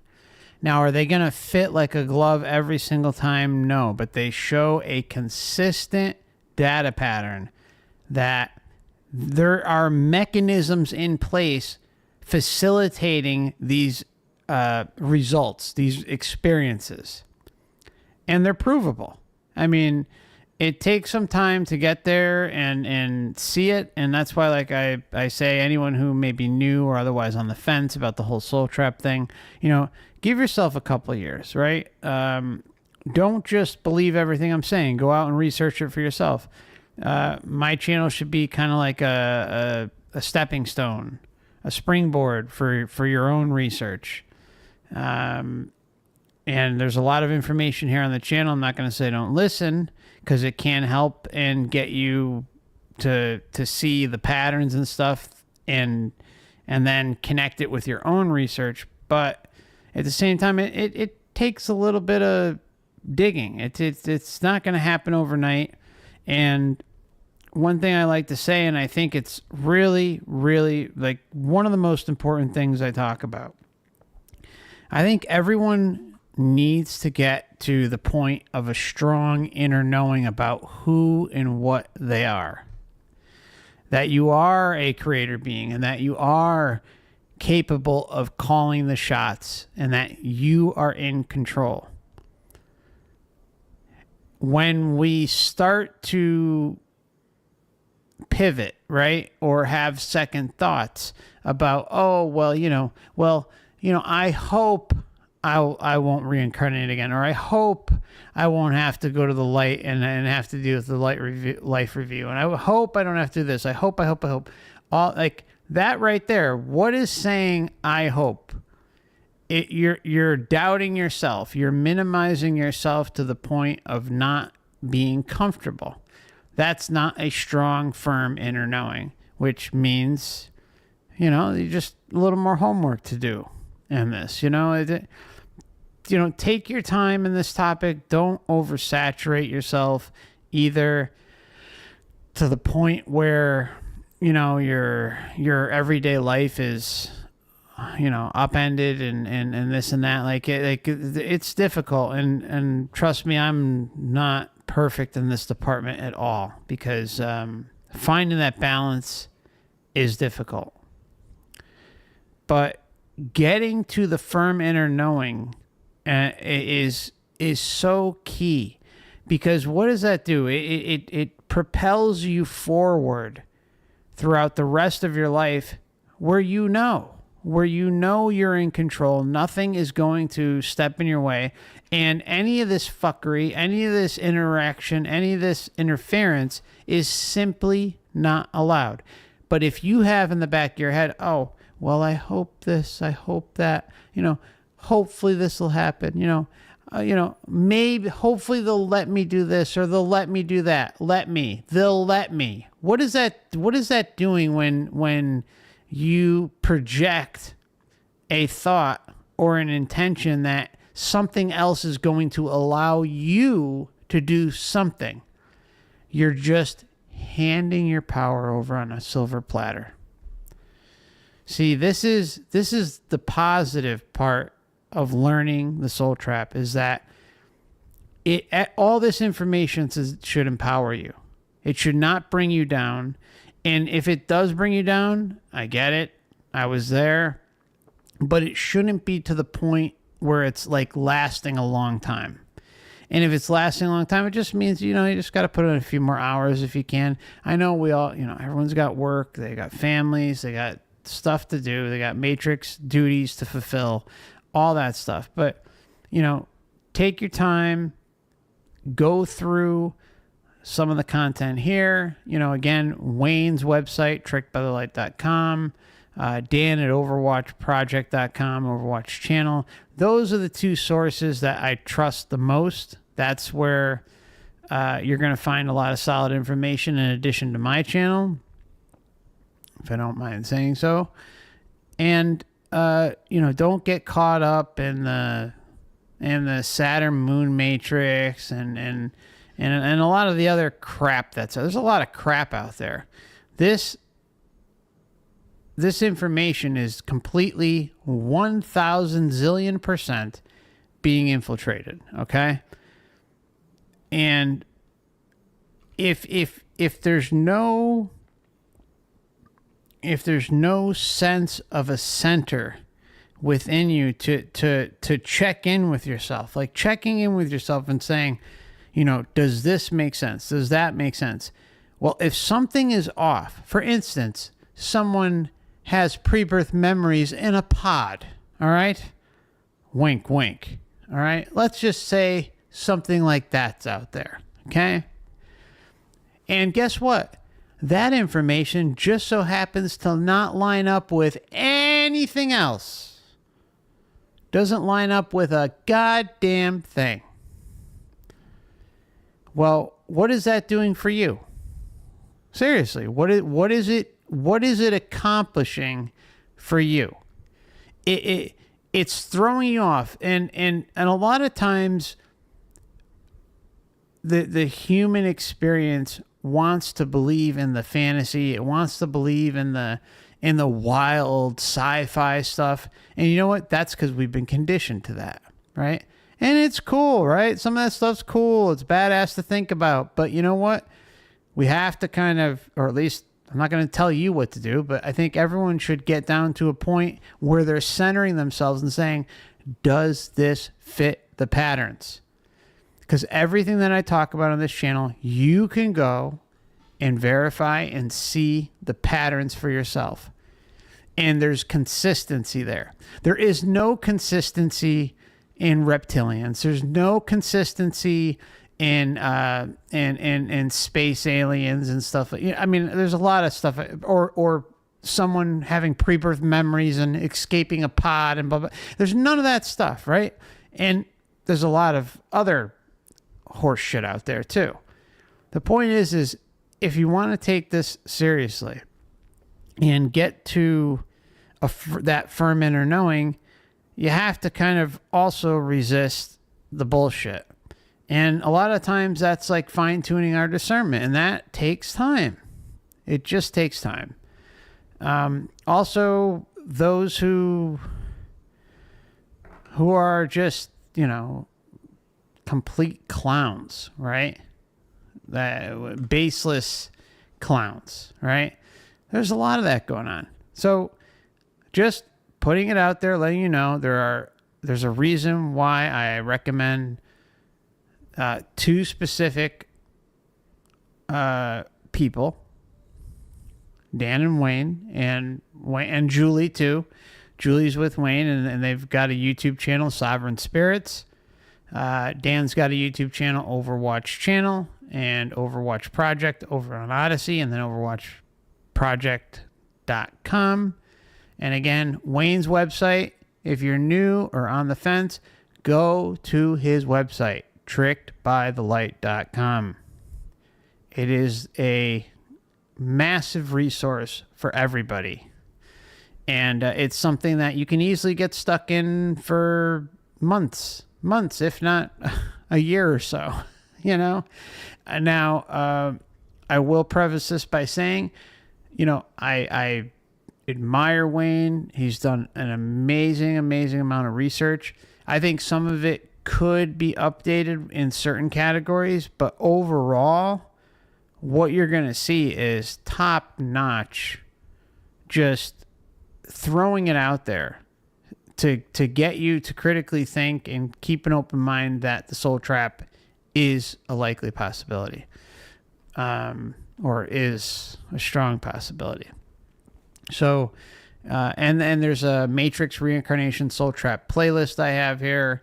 And as I mentioned, there's also a couple years worth of members videos. We do the live streams every month, and I dive into some stuff there too. So, all right. Anyways, all I'm trying to do is just encourage anyone who's here that's new or otherwise on the fence to just allow yourself to take the time. Don't get overly consumed, and check in with yourself and allow yourself to take breaks too. But getting to that inner knowing, that strong inner knowing, I think that's like a huge benefit for us, because it's our intention. It's our intention is put forth every day once you get to that firm inner knowing. But if you're sitting on the fence saying, oh, well, you know, what if this, or what if they do that, or what if they do that, or blah, blah, or what if this, what if that, you know, no, like you should get to the point where you're past all that, where your resolve is strong and unrelenting and nothing is going to set in your way. So that's the end of my rant. Okay, sorry. I'm in any way I can help or be of assistance. That's fantastic. So thank you for speaking up and letting me know. Thank you, Janice and Glenn. Anyone else? Oh, and Bethany. Thank you, Tina, and thank you, Glenn. I thoroughly enjoyed the talk that you gave. I am curious because one of the things that we ask people to do is consider meditation when they're integrating after their near-death experience. Gotta respond. And you mentioned the music from Eben Alexander, and I'm just wondering, is there a particular name of a song that you could share with us? Or share the link to the song. I'd like to post it on the YouTube video when we post your video so that people can find it, and I think it might be helpful to them as well. Oh, sure, absolutely. Well, there's a really easy answer to that. It's sacredacoustics.com, and you can, the last time I checked, you can actually get them to email you the OM file. That's the OM file for absolutely free. And the level of sophistication they put into this, I think, is impressive. I've learned, at the time I didn't know anything, but I've learned a little bit more now, so I can say they have layering of different waves, and it's about producing that binaural beat, you know, type of effect. But it helps you get down through the theta into the delta if you're really trying to go deep. And that's where you really need to get to the stillness. And that's a whole other topic. There are different kinds of meditation, but the most fruitful spiritual developing, unless God gives you a gift, that comes first. God's grace comes first. No questions about it. But as far as normal practices go, God's grace comes first. I mean, God's grace comes first. I'm sorry, Glenn. If you're watching this, I just hope you take the sovereign path, my friend. Unless God gives you a gift, that comes first. God's grace comes first. No questions about it. But as far as normal practices go, finding that stillness allows you then to be open up to any vibration, you know, that the spirit would choose. So you go through the subconscious. You go down. You heal yourself. That's why you do the shadow work. You have to clear out the subconscious. When you can find that stillness, it's like an infinite pond of consciousness. From there, all things are possible. Does that help? It does help. I just have a follow-up question for clarification, and that is, Do you recommend using just like listening from your phone, or do you recommend using headphones, or does it only work with headphones? Headphones are a requirement to get the benefit, I think. Absolutely. Because Absolutely. they do produce, whether the binaural beats works by using 2 different beat frequencies, and your brain interpolates the desired tone. It's like your brain does simple math. It says, if this is 108 and this is 104, then I'm producing a 4 wave. That would be a delta, a low sleep wave, very deeply relaxed. So that's how they produce that. Okay. And that what did the trick for me. Now, the 2 files that I use in there, I can't recommend highly enough, are the ohm file, and that's all you need. But me and my health problems, I decided to go with the healing center, and that has. Okay. So before he continues, I just want to let everyone know I have used these tracks before. At one point, be careful what I say, but let's just say that you can look around the internet and find them, right? You're looking, like, if you look at the whole Mind bundle, it's free, right? You have the 3, 6, 9, and expanded Mind frequencies, and you can load those up on your phone. Headphones, like he said, is an absolute must to really reap the benefits and potentially go out of body or into altered state of consciousness in a meditative session. It's absolutely required that you have headphones. I mean, earbuds will work too, especially like if you're going to sleep, but you want to make sure that you are putting in the headphones or the earbuds correctly. They have to have a left and right label on whatever set you're using, right? There's a good pair of headphones. Now, these aren't ideal for sleeping, but Sony makes a pair, and I will drop a link in the chat for y'all. I use them all the time on the show. They're comfortable, they're light, and they're good quality. I mean, I've always been a Sony fan. I think they make great products for music, okay? And stereo systems. Like, I don't know how they're making them now, but the stereo system that I have is probably close to 15 years old at this point, and it's still running strong, and it's a great system, and I buy their headphones all the time, and they're great. And even their earbuds, you can pick up a pair of Sony earbuds with a clearly distinguished left and right marker on each side for $15-20 tops. I mean, you can sometimes find them for 10, and that's all you need. You don't need to go buying Dr. Dre's or Bose or anything like that. I mean, if you want to, go for it if you got the money. But if you're looking for an economical option, Sony offers a good solid pair of earbuds, and they also offer over-the-air headphones too. And I'm going to leave a link to both of those for you. This is no advertisement. I'm just saying, Sony makes a good quality product that, surprisingly, in 2023. So, and you need that left and right to reap the benefits of these types of tracks. And as we move along, we're getting kind of close to the end. We still have a little bit more to go, but I also want to talk about protection, because protecting yourself in these sessions is key. It's absolutely important, and it's something I've mentioned a lot in the past, that meditation is great. Altered states of consciousness is great, but if you're not protecting yourself, if you're not applying your intention to protect yourself within a bubble with your own intention to put up a field of protection, then things can leak in and run the show. And what do we see in this exact case with Glenn? That's what happened to him. Open admissions multiple times of entity interference. Well, the reason for that is because Glenn was thrusted into this, had a rough go in his life, completely understandable, but had a rough go, and in turn, they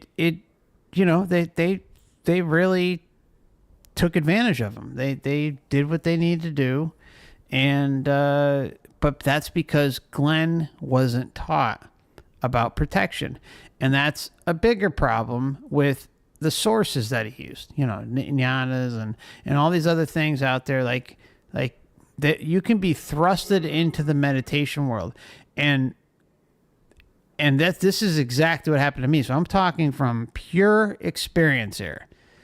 I was thrusted into meditation when I was getting into Buddhism. And they don't tell you about the possible negative things that could come with meditation. They don't tell you about how to protect yourself. No. Just go in feet first. Kind of like what Glenn was saying. Like, if you don't start to have any sort of benefit in 6 months, a lot of humans will just bail and say, "Oh, screw it." But you could also get benefits, but also at the same time be interfered with. And most meditation teachers do not talk about that. And I think it's criminal. Personally, I think it's a disgrace that this information about protecting oneself and also reaping the benefits of expanding your consciousness and potentially going outside the body. Like, there's a lot of good that comes from it. A lot of good. But if you're not taught how to protect yourself, and it's so simple, you're just putting your intention out there, right? Some people even put salt around them, like salt circles, right? And they meditate in the circle, or they'll put a blanket in a circle or something. They're just going to apply their intention. It doesn't even matter. It could be anything, whatever you're connecting with, as long as your intention is in it as a creator being to protect yourself. That's what matters. Imagine a bubble of protection that encompasses your entire being, your entire essence, not just when you're in the meditative state, but like if you potentially go outside of your body, just putting it out there and making it the law of the land through your intention. That's all that's necessary. But if you need to instill some sort of ritual, some sort of ritual that you find helpful for yourself, go for it. Just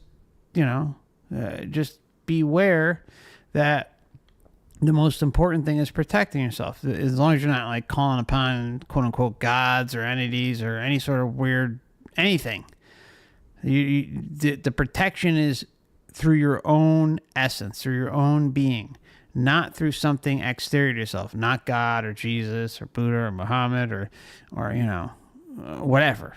And any sort of being or perceived being out there. Everything's on you.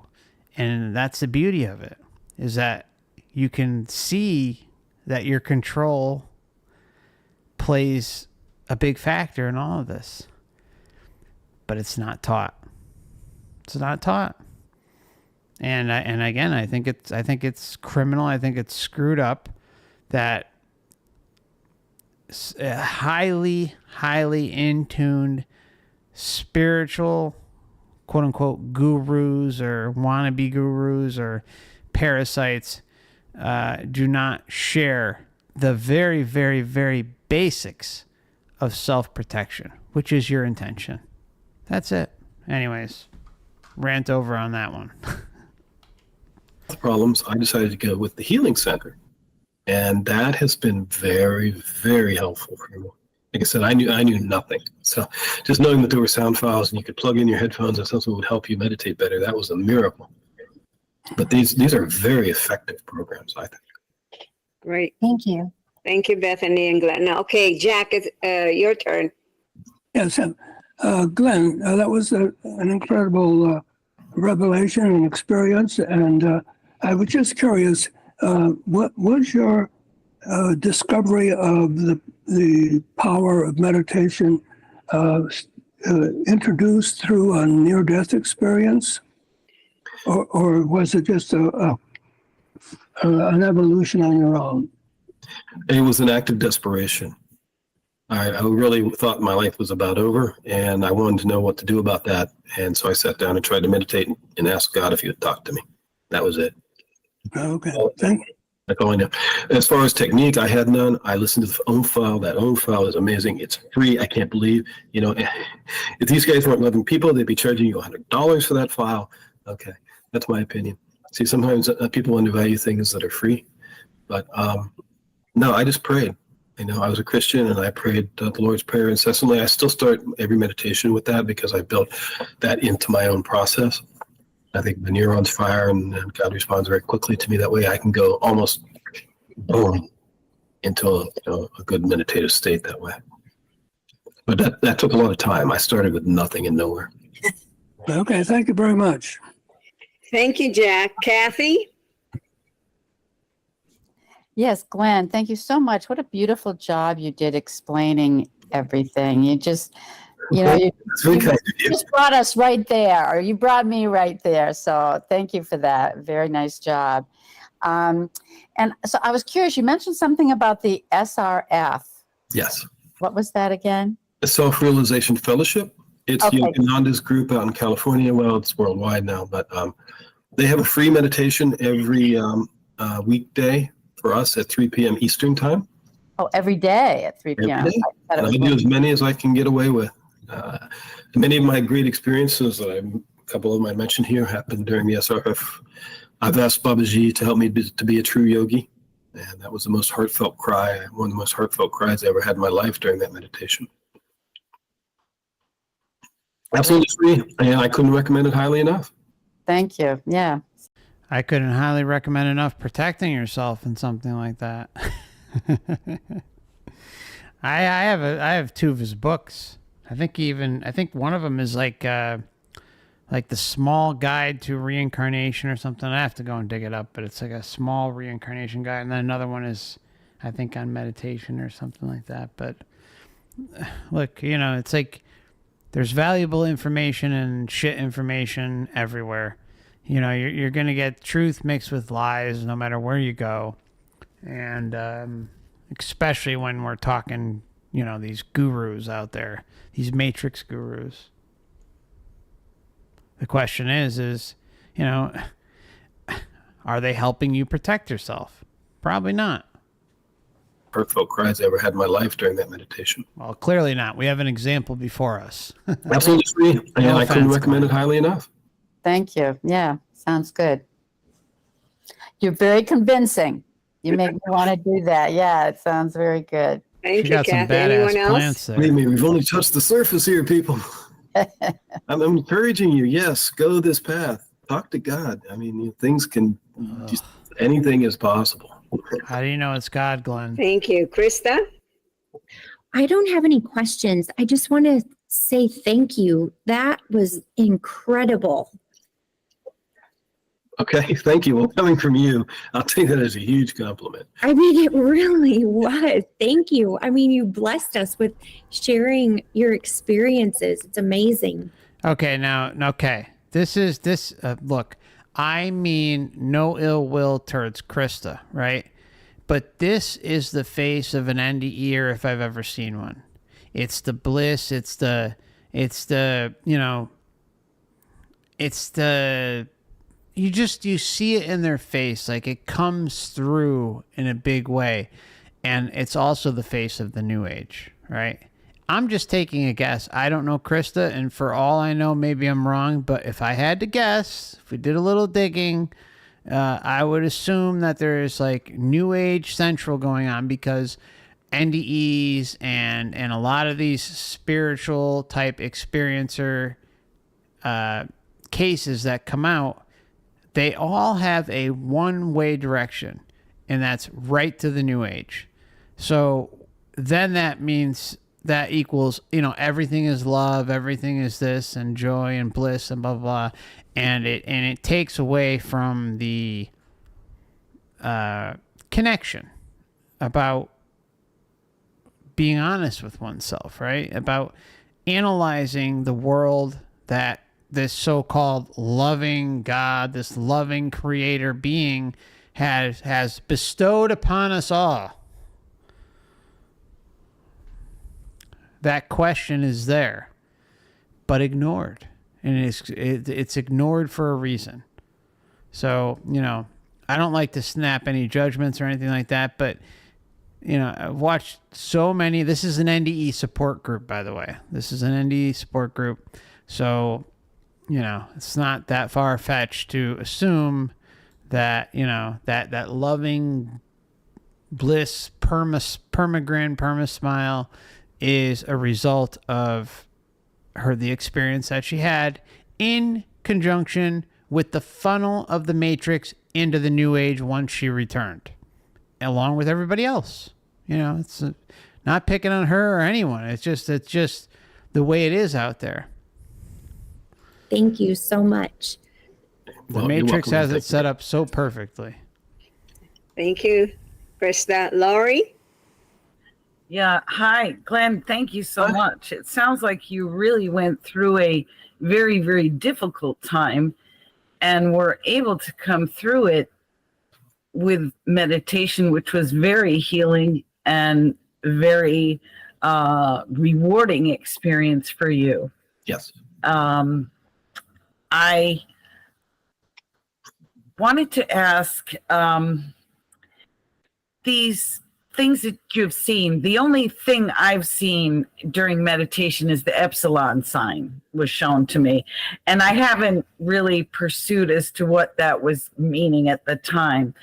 But you saw certain things like these balls. Were they like balls of creation? Before you answer that, though, I just wanted to say that when I was sick and in mold, I had the devil and the angel fighting on my shoulders for years. Ooh. It was awful. It was as though there was this power struggle within me and I couldn't control it. Wow. And they call it mold rage because the rage won. So it no longer controls me now, which is wonderful. So I understand that battle you were going through. Was that your negative experience? So I guess two questions. What were the balls that what's your take on that? And oh, I just lost what I was saying. I'm sorry. You had so much to say. So if we could start with that. Yeah, okay, that's great. Thank you for that. I wanted to get to it and I blew it on timing. I now understand the little gray balls. This is my understanding. Okay, but I would describe them, and I've only learned this quite recently. Ray's guru. I think they were the atom, as described by Sri Yukteswar Giri in The Holy Science, and that's a free book, by the way. I think it's Goodreads. You can download that book for free if you're interested. Anyone who wants to talk about it, email me. If you're not used to reading this stuff and it seems unclear, I'll do my best. Okay, you have to, like, something like I'm sure many of us have run across along our journey is you have Adam and Eve, or atom. So it's an interesting connection, right? When we're talking in terms of material creation. About it, email me. If you're not used to reading this stuff and it seems unclear, I'll do my best. Okay. Really, I'll work with you to try to get you up to speed on something if there's, because he's trying to look at Hinduism and Christianity, and he has an incredible amount of knowledge, and he's speaking at a pretty high level. So if you don't have any background, you're like, oh, what is this stuff? I understand. But the atom is the doorway. Maharloka would be the sphere of creation, I believe it corresponds to. It's the doorway between, and this was, I believe, I only understand this because of the tunnel that occurred, and that I got to feel the bliss from what occurred to me as the throne of God. At the time, I thought it was just a Christian metaphor. Turns out that's what Yukteswar calls the atom, the throne of the Creator. Because the spiritual energy, the pure love, that's what, when we talk about love creating things, it's not a metaphor. God is bliss, love, okay? His nature contains that. And if you look at the 8 descriptions of his qualities, bliss contains them all, right? I didn't even know that at the time. But in any event, this bliss love shines upon this consciousness creation called the atom. The atom has what's called the 4 ideas. Like, I'll do a terrible job, but I think maybe Oh yeah, the basics, not even up to free will yet. Time, space, time and space are two representatives. I forget the other one is. And so anyway, so this atom is a spiritual atom. It's not the atom we think of, like a particle in our physical universe. The holy light, the Holy Spirit of God, love, shines upon that. But the ignorance, this is called the ignorance. These the four ideas create the sub stuff, like time and space. How do you create time and space? The divisible within the indivisible. God is one, but yet how do we have an experience of dualism? This is getting to the heart of that at a pretty technical level. He's saying these four ideas form what we call the atom, and that's what I believe those little balls represented.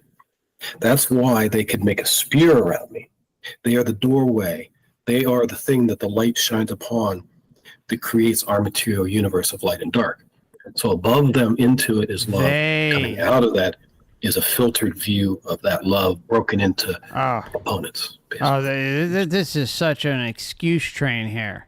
I mean, I'm sorry. I just got to call it out when I see it. I mean, I try to be nice, but it's like, oh, well, this is just a filtered look. Look at the insanity of this realm.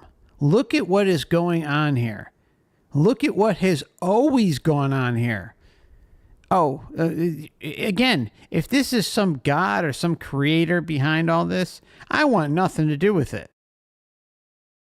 Are we really going to sit here and say that it needs to be this extreme, this insane, this amount of suffering? Are we all going to sit here and justify that? Hell no. Right? Like, but this is what happens when you have an experience that goes off the rails, that is so intense and out of control that it just completely blindsides you to the reality before your face.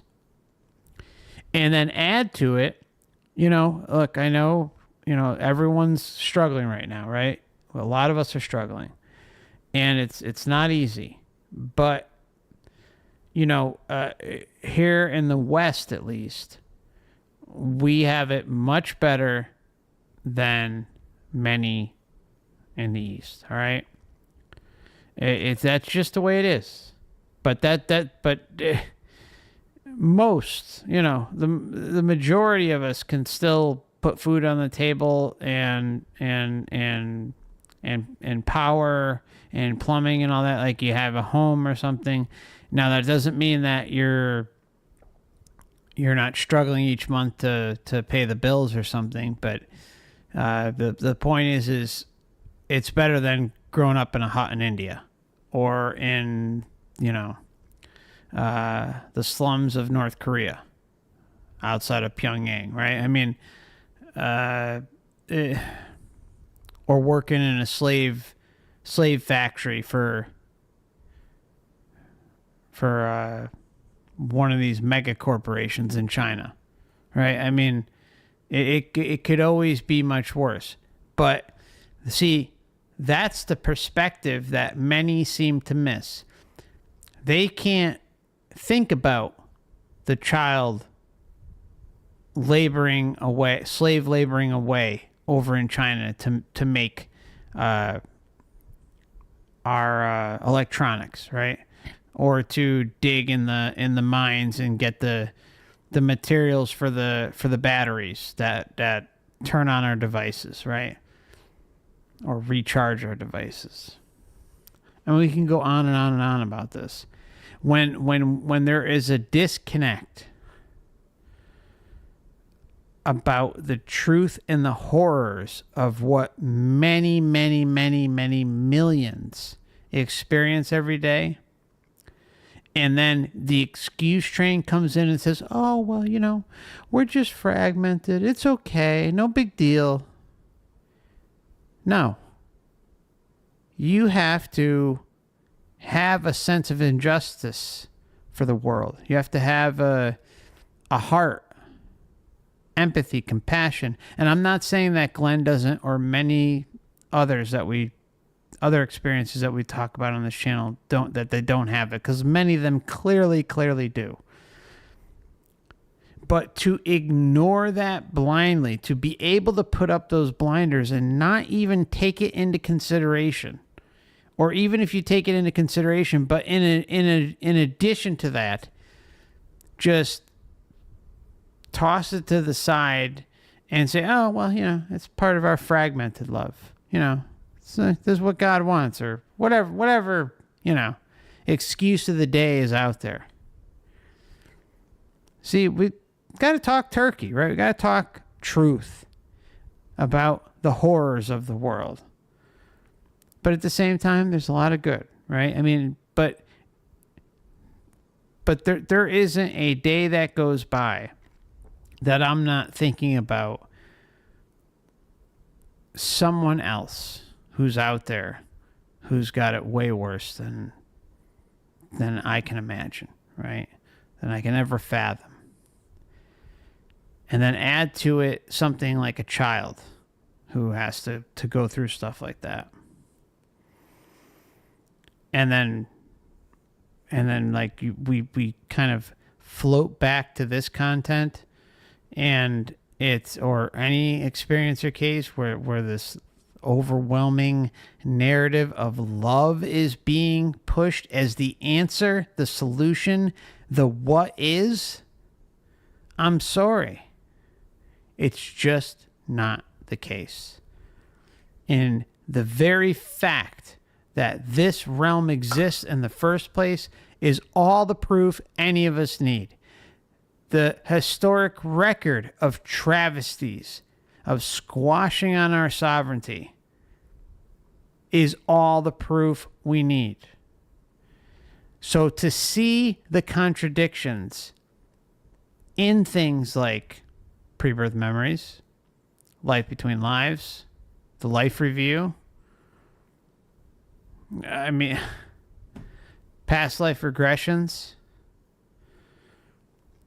meditative experiences, spiritually transformative experiences, near-death experiences, after-death communication, I don't know, a bunch of others, breakthrough trip reports. The fact that that the blinders can just be tossed right up and excused doesn't work for me. It doesn't. I think being honest with yourself and with others, especially when you hear stuff like this, is important. And again, Glenn seems like a good dude. I don't have any problem with Glenn. He's just being taken for a ride. The Matrix marketing department got him by the balls. Anyways, rant over on that one. We're getting close to wrapping it up. Sorry, guys. It's just so much to say. I just say the excusing of atrocities and then at the same breath tossing in the love narrative and the fragmented part of love is just ugh. It just doesn't. It just hard. Ugh. How can you sit there and say it with a straight face? But it goes to the power of the experience. This is the type of power and manipulation and deception that we're dealing with. And that's why being aware and getting to the inner knowing phase where nothing's going to stand in your way is key. Because then there's nothing to worry about. Looking into components, basically. Is that enough? Does that help? Yes, it did. Yes, it did. And I just wanted to mention, too, that I love our meditations with Andrea. And now that Chris Marie's joined us, it's even so much more meaningful. But that Ave Maria song that Andrea brought into the group, I wish she'd play it again, because when that song comes on, I am enveloped in energy, electricity, and love. That song is really special. So I don't know if we have that somewhere that Bethany could post who that song was by. I can't remember. It is a strong song. Any of you care to agree with me on that? I mean, I know we have the religious connotations, but I think it's a strong song, but a strong Matrix song for a reason. I mean, I've felt things when listening to the Ave Maria. I don't know about you guys, but pop it in the chat or in the comment section if you're watching the replay. I'm curious what you guys think. I know I've written it down somewhere. But yeah, that song is something special, and as well as Krista Marie's healing prayers, which I've actually felt in a session I had with her myself. It was just so, being in these groups and being in these meditations is just really a sense of just community, and being able to experience more spiritual experiences, as well as being able to send the love and the light healing energy to others. So thank you again, Glenn. It was very interesting. Beautiful, Lori. Thank you. If you have any other questions, like I said, we can be in contact. And I'd like to throw it out there. Did you feel any tingling when I talked? I'm sorry. Say that again. I was wondering if Lori felt any tingling when I talked. Yeah, when you mentioned the Ave Maria song. Yes. Good. It's here now. Yeah, I got it. Thank you, Lori. Bethany, You get a tingle when you know it's right. Bethany, you're on again. I'm on again. I think that people ask their questions. I didn't want to hog too much of the airtime, but I have so many questions for you, Glenn, because I don't know. Do you have to be retired to meditate? Because I feel like I just can't. I just have so much going on that it's really hard for me to just like give myself that 20 minutes. But you also make it sound like really interesting. I'm afraid I might fall asleep, but No, I always do it at night to help relax my body. That's how I started this process, because it helps relax the body enough to help me sleep better. That was one big benefit. So I just did that. I know it can be really, really hard, so just do the best you can. And if you can find time, even maybe just to listen to it while you're working in the background. There are other files they use. I use single tone files like theta and alpha. Okay. So I'm just going to be very, very blunt again. And some may appreciate this and some may think I'm an asshole, but I don't care. All right. I don't care who you are, where you live, what you're doing. Everybody has 20 minutes that they can put towards a meditation practice. It's a very, very common thing. People say, oh, I can't concentrate. I get that. That's different. But everyone, no matter where you are, has 15, 20 minutes that they can dedicate to a meditation practice. And kind of just center themselves, or a mindfulness practice. I've talked about setting your alarm to a mindfulness bell every hour. Every 45 minutes, every 2 hours. And that's just 1 minute, one single minute every hour of your day, just to kind of center yourself, check in with yourself, shut down everything that you're doing for that 1 minute or 2 minutes, and then go about the rest of your day. Like, that type of practice can get you to be more connected or able to do the 15 or 20 minute sessions in the morning or in the evening or whenever you find is best for you. I know Glenn had mentioned that he does it at night, but I find it morning meditation to be the best, and morning affirmations. And doesn't take that much time. It really doesn't.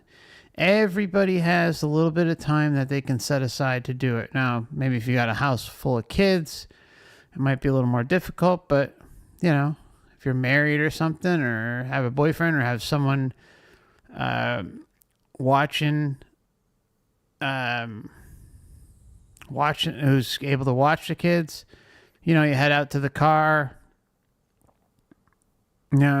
have your girlfriend or boyfriend watch the kids, go out to the car and isolate yourself for 15, 20 minutes and give yourself you time. But everyone has the ability and time to do it at some point during the day. The reason why I think the morning works great is because we come out of our sleep, and if you can do it, like I love doing it when I first wake up. Love it. Because I'm still kind of like in that hazy phase, and I find that it's more beneficial. But also at night too, right? If you're sleepy or kind of like not necessarily sleepy, but you find yourself getting a little sleepy or something, not to the point where you're exhausted or like ready to go right to bed, but kind of approaching in like that hour window right before you would go to sleep is great, because you have that brainwave state that's like calming and relaxing. And so that's why the beauty of waking up in the morning and going right into it is beneficial, because you're coming out of that brainwave state and you're not fully out of it yet. If you kind of jump right into it, throw on the frequencies or the meditation tracks, the affirmation tracks, whatever you got to do, right? Whatever you prefer. And then, allow yourself 15, 20 minutes and boom, go about your day. So, yeah, I just like to call it like it is. Everybody has time. That's really it. It's a matter of like just gotta motivate ourselves, right? I mean, I was the same way. Like when I first started getting into it, I was like, I don't have time for this. I don't want to do this. I can't concentrate. I can't do this. I can't do that. But just slow. Even if you start with a practice of 5-10 minutes a day and then build up to 15 or 20. I mean, you can even go longer. I mean, Christ, I've done power sessions of an hour, 2 hours. I've done a lot of wild shit with meditation, but and these power sessions have taken like these like very, very thin breaks in between and then gotten right back down to it throughout like the course of like a weekend and stuff. It's really cool what you can accomplish and experience from it, but that's not something like don't expect to go into it thinking that you got to do anything, right? Like you got to be comfortable too. That's the other thing. Like, you don't have to sit in a lotus position. If the lotus position's comfortable for you, do it. If it's not comfortable for you, don't do it. Find whatever's comfortable for you. But the most important thing is giving you your solitude just for that period of time that you're designating each day. And if you can't get it in the normal time slot that you're hoping for each day, say it gets interrupted by the kids or whatever the case may be, then find another time in the day to just sit by a tree or go to the park or sit in the car or go in the bedroom and lock the door or something. There's always ways to do something on your lunch break, on your way home from work, before you pull up the driveway, pull over to the side of the street, maybe go to the park, give yourself that 15, 20 minutes before you walk in and have to deal with the kids. There's all sorts of ways around it. But the question is, how bad do you want it? That's it. If you want, we can talk about it, or you go onto their site and read about it. You can wear those while you're just doing things. It'll help keep your mind in a more balanced, relaxed thing. You might find at the end of the day, if you do that you're not quite as stressed and you have a little time to free up mental and physical energy. The theta file in particular, but the problem is for me, I go so deep in the theta that it's a little counterproductive for doing like work. Probably alpha would be better for you. Thank you. Thank you so much. And I do wonder, and I don't see anyone else with their hand up, so I'll ask another question. How much time do you spend meditating? Well, okay. Until very recently, it was almost always the SRF, maybe a half an hour with Peter a couple times a week. And then I do every night. I do at least a half an hour, and it used to be about an hour to an hour and a half. But that was just because of my health, and I had the time, and it helped me sleep better. So it was a net gain for me. And I was, like I said, these things were happening to me. So it was like, boom, what am I supposed to do with this? And it was wonderful, but I would say if you can find 20 minutes to a half an hour in even 15 minutes with that ohm file, if you've ever had a quality binaural beats program, give it a shot. Try it when you're tired. Try it when you're not tired. 100%. See if it affects you. If you fall asleep to it, I say good, because that's going to help your brain be more relaxed more quickly, and you might sleep better that night. He's right. He's 100% right. Sleep is so important. That's awesome. Thank you. Thank you, Bethany. Laurie? Yeah, Glenn, you talked about your negative experience. Now, I have mentioned before that I could feel a negative presence that I experienced in the past. And I've had things come to me, into my body, into my mind, since my experience, but I don't try to make it happen. And it's not while I'm meditating usually. And, did that make you cautious that you were stepping into a wrong area when that was happening to you? Well, in the end, yeah, but it was so good at first that I delayed giving it up, because I thought that this is just psychology. Okay, I'm infusing more energy. Now I'm dealing with my own stuff. Some people who do these practices say you need to go see a therapist because stuff's going to come up. And so I thought, okay, this is just me. I'm dealing with my latent aggression or hurt or whatever. But I found out that in my case, that was not the case. That wasn't going to work. This was a definite spiritual energy. It had an agenda. I heard, you don't need the Christ one time while I was infusing energy into my body. I mean, these are things I didn't have time to talk about, but it was clear to me this was more than just psychology involved here. And meditation really got me through that. So I hear you saying that you meditate too, and I'm glad that you can, because I know you suffer from some pain, right?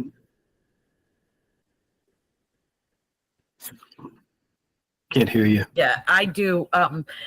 Actually, what got me through the toxic poisoning of the mold was very psychologically unbelievable. I went to a place you could not imagine. And what brought me out of it, and what keeps me going, like you say, you meditate every night when you go to sleep.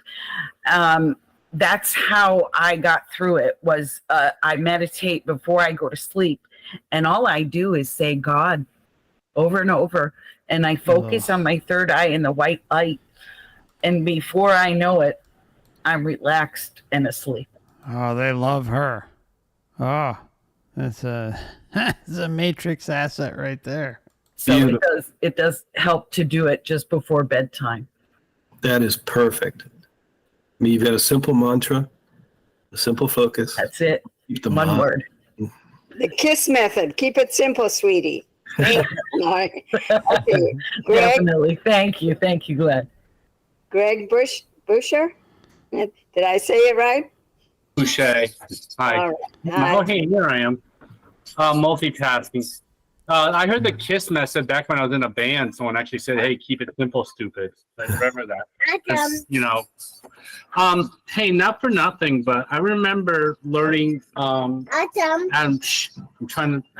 I remember learning a long time ago that before you start a meditation practice, always say something like, I am receptive only to the highest and best of influences. Because, like you were saying before, you could be bringing some stuff in that is not really good. Yes. Possibly, if you're opening up your channels like that. I know this warning came to me from somebody who knew psychically that I was messing around with a Ouija board. This is when I was like 20 or so, and was like, don't do that. And she also told me, about meditation, and, always say that you're, declare that you're receptive to the highest of influences. And then I would go to her meditation, workshops every Monday night in Salem, and we would say that. I remember that. Yeah. Well, that's true. That's true. A lot of people do that. In this situation, I thought I was doing that, but I'm not sure. I stepped into something that I think even surprised the person who was teaching it to me. So I don't know what was going there. It may have been a karmic thing I had to deal with, maybe to get to the next stage, because coming out of this negative time, it sucked for so long, from like December till like Andrea. The healing with Andrea happened in April. It was probably like July until I was really kind of starting to feel normal again. But out of that now, I've got new practices and I've got new stuff. Could do a whole talk on this stuff. If anyone cares, after the meeting, I can do a quick 5-minute intro to a thing that my daughter and I do together. That she, in the space of a couple of weeks, just had an amazing, and I'm bragging here as a proud papa, I guess. She just had an amazing experience of the third eye, which even I have never had this. And just from doing this one simple exercise, actually. So. Okay. Any other questions? Stunned them. Well, I hope everybody got, most people were able to get something. Put them in deep thought. Okay, so that's probably a good time for you to do what you want to do. Okay. Well, one of the most powerful yet simple, things we do is something you can actually find online. Again, this is free. The Issue Foundation will teach you this basic method. There are variations on it. And I'm going to do a simplified version of that. And if you want to like work on it yourself and, go for the whole shebang, so to speak, we'll get you the link. We'll get you set up. It's just a few steps. It's not that big a deal. But since we only have limited time here, and I don't know how much interest there might really be, I was thinking we'd just do a quick, basically 3-step process. And what we're going to aim for is development of the third eye, but it has there's other things going on in there, which if you want to delve into understanding more of this stuff later, that's fine. But what I would do very first is, blow your nose or clear your breathing if you need to. I frequently do. We're going to do, I believe this is called the Vishnu Mudra. So right, left hand, I don't think it matters. So 2 fingers up against the thumb and 2 fingers here out. Thumb extended, right? And you're going to block your right nostril. You do alternate nostril breathing, or Nadi Shodhana. So we'll try to do, let's say, 6 of them. But if you guys are open for more, 10 is a good number, because by the time I get 10, I get a somatic effect. So this is actually playing around with some physiology in your body, which is, for us, my teacher says, we're using the biggest instrument in the room to help you set the stage for God contact. Okay, so Vishnu Mudra. Block your right nostril, breathe in through your left. Good full breath. Slight pause. Now block the left with the thumb. Breathe out slowly. Count. We'll do it in unison again in a minute, but I'll say, as you're blowing the breath in, or drawing it in and you're blowing it out, imagine it flowing through your body on that side. So start again. Block the right nostril, left. I'm envisioning the air moving through the left side of my body up into my head. Right nostril out. Down the body, down the leg, connecting to the earth if you like. Repeat.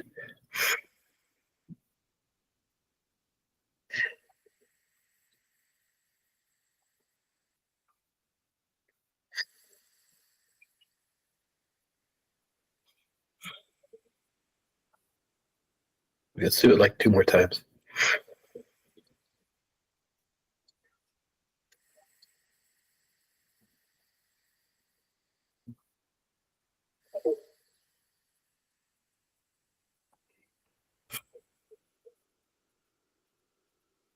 One more.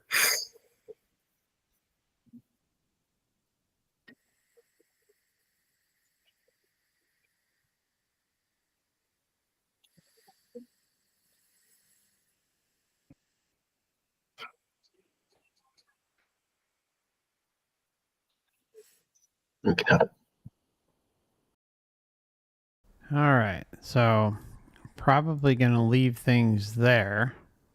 But before we head out, I just want to thank Uwu for your very kind super chat. Sorry for not addressing it earlier. I appreciate you, my friend. Thank you so much.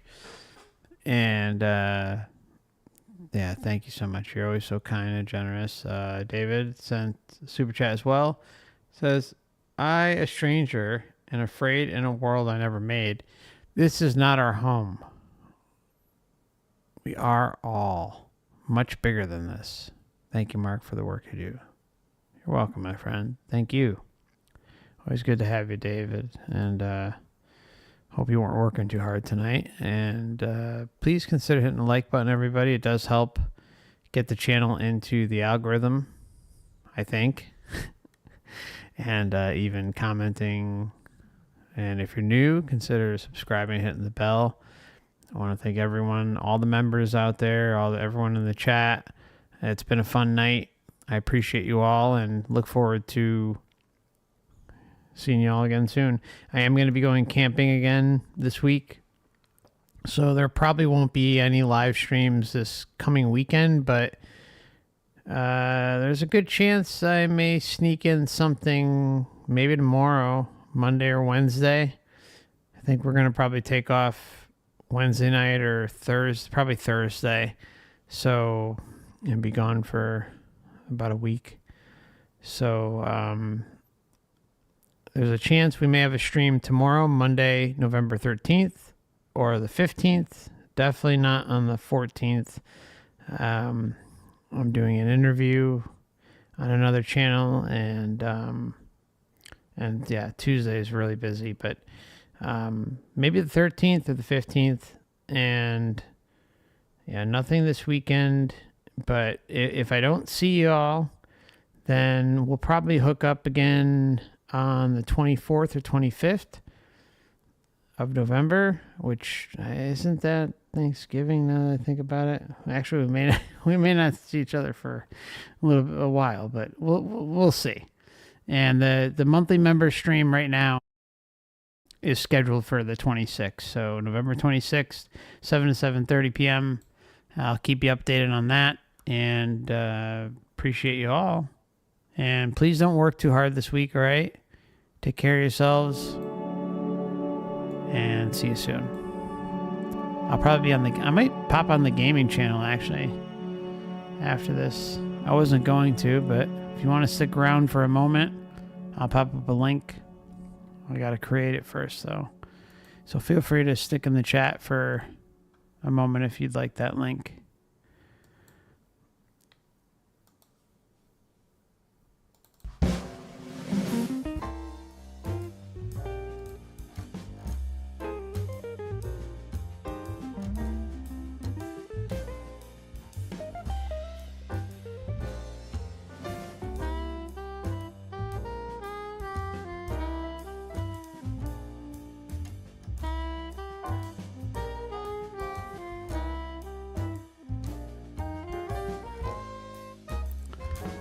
Thank you, April, Black Uni, Priest, Casey, Sydney, Paul, Kennedy, Rolling Water,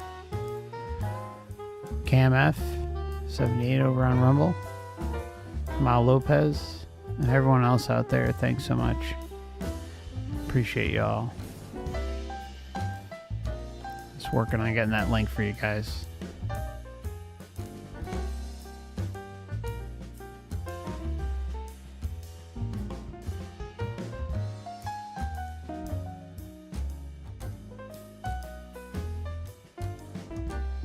Gonna play Horizon Zero Dawn tonight, so mix it up a little bit.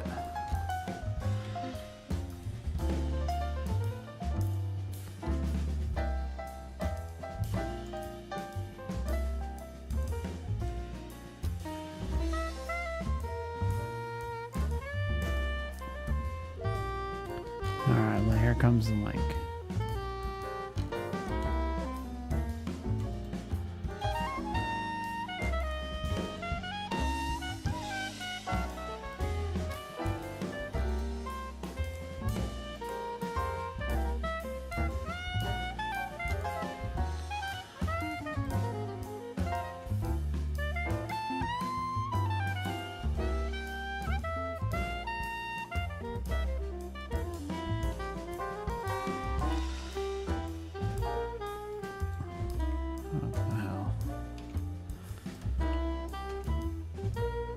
There we go.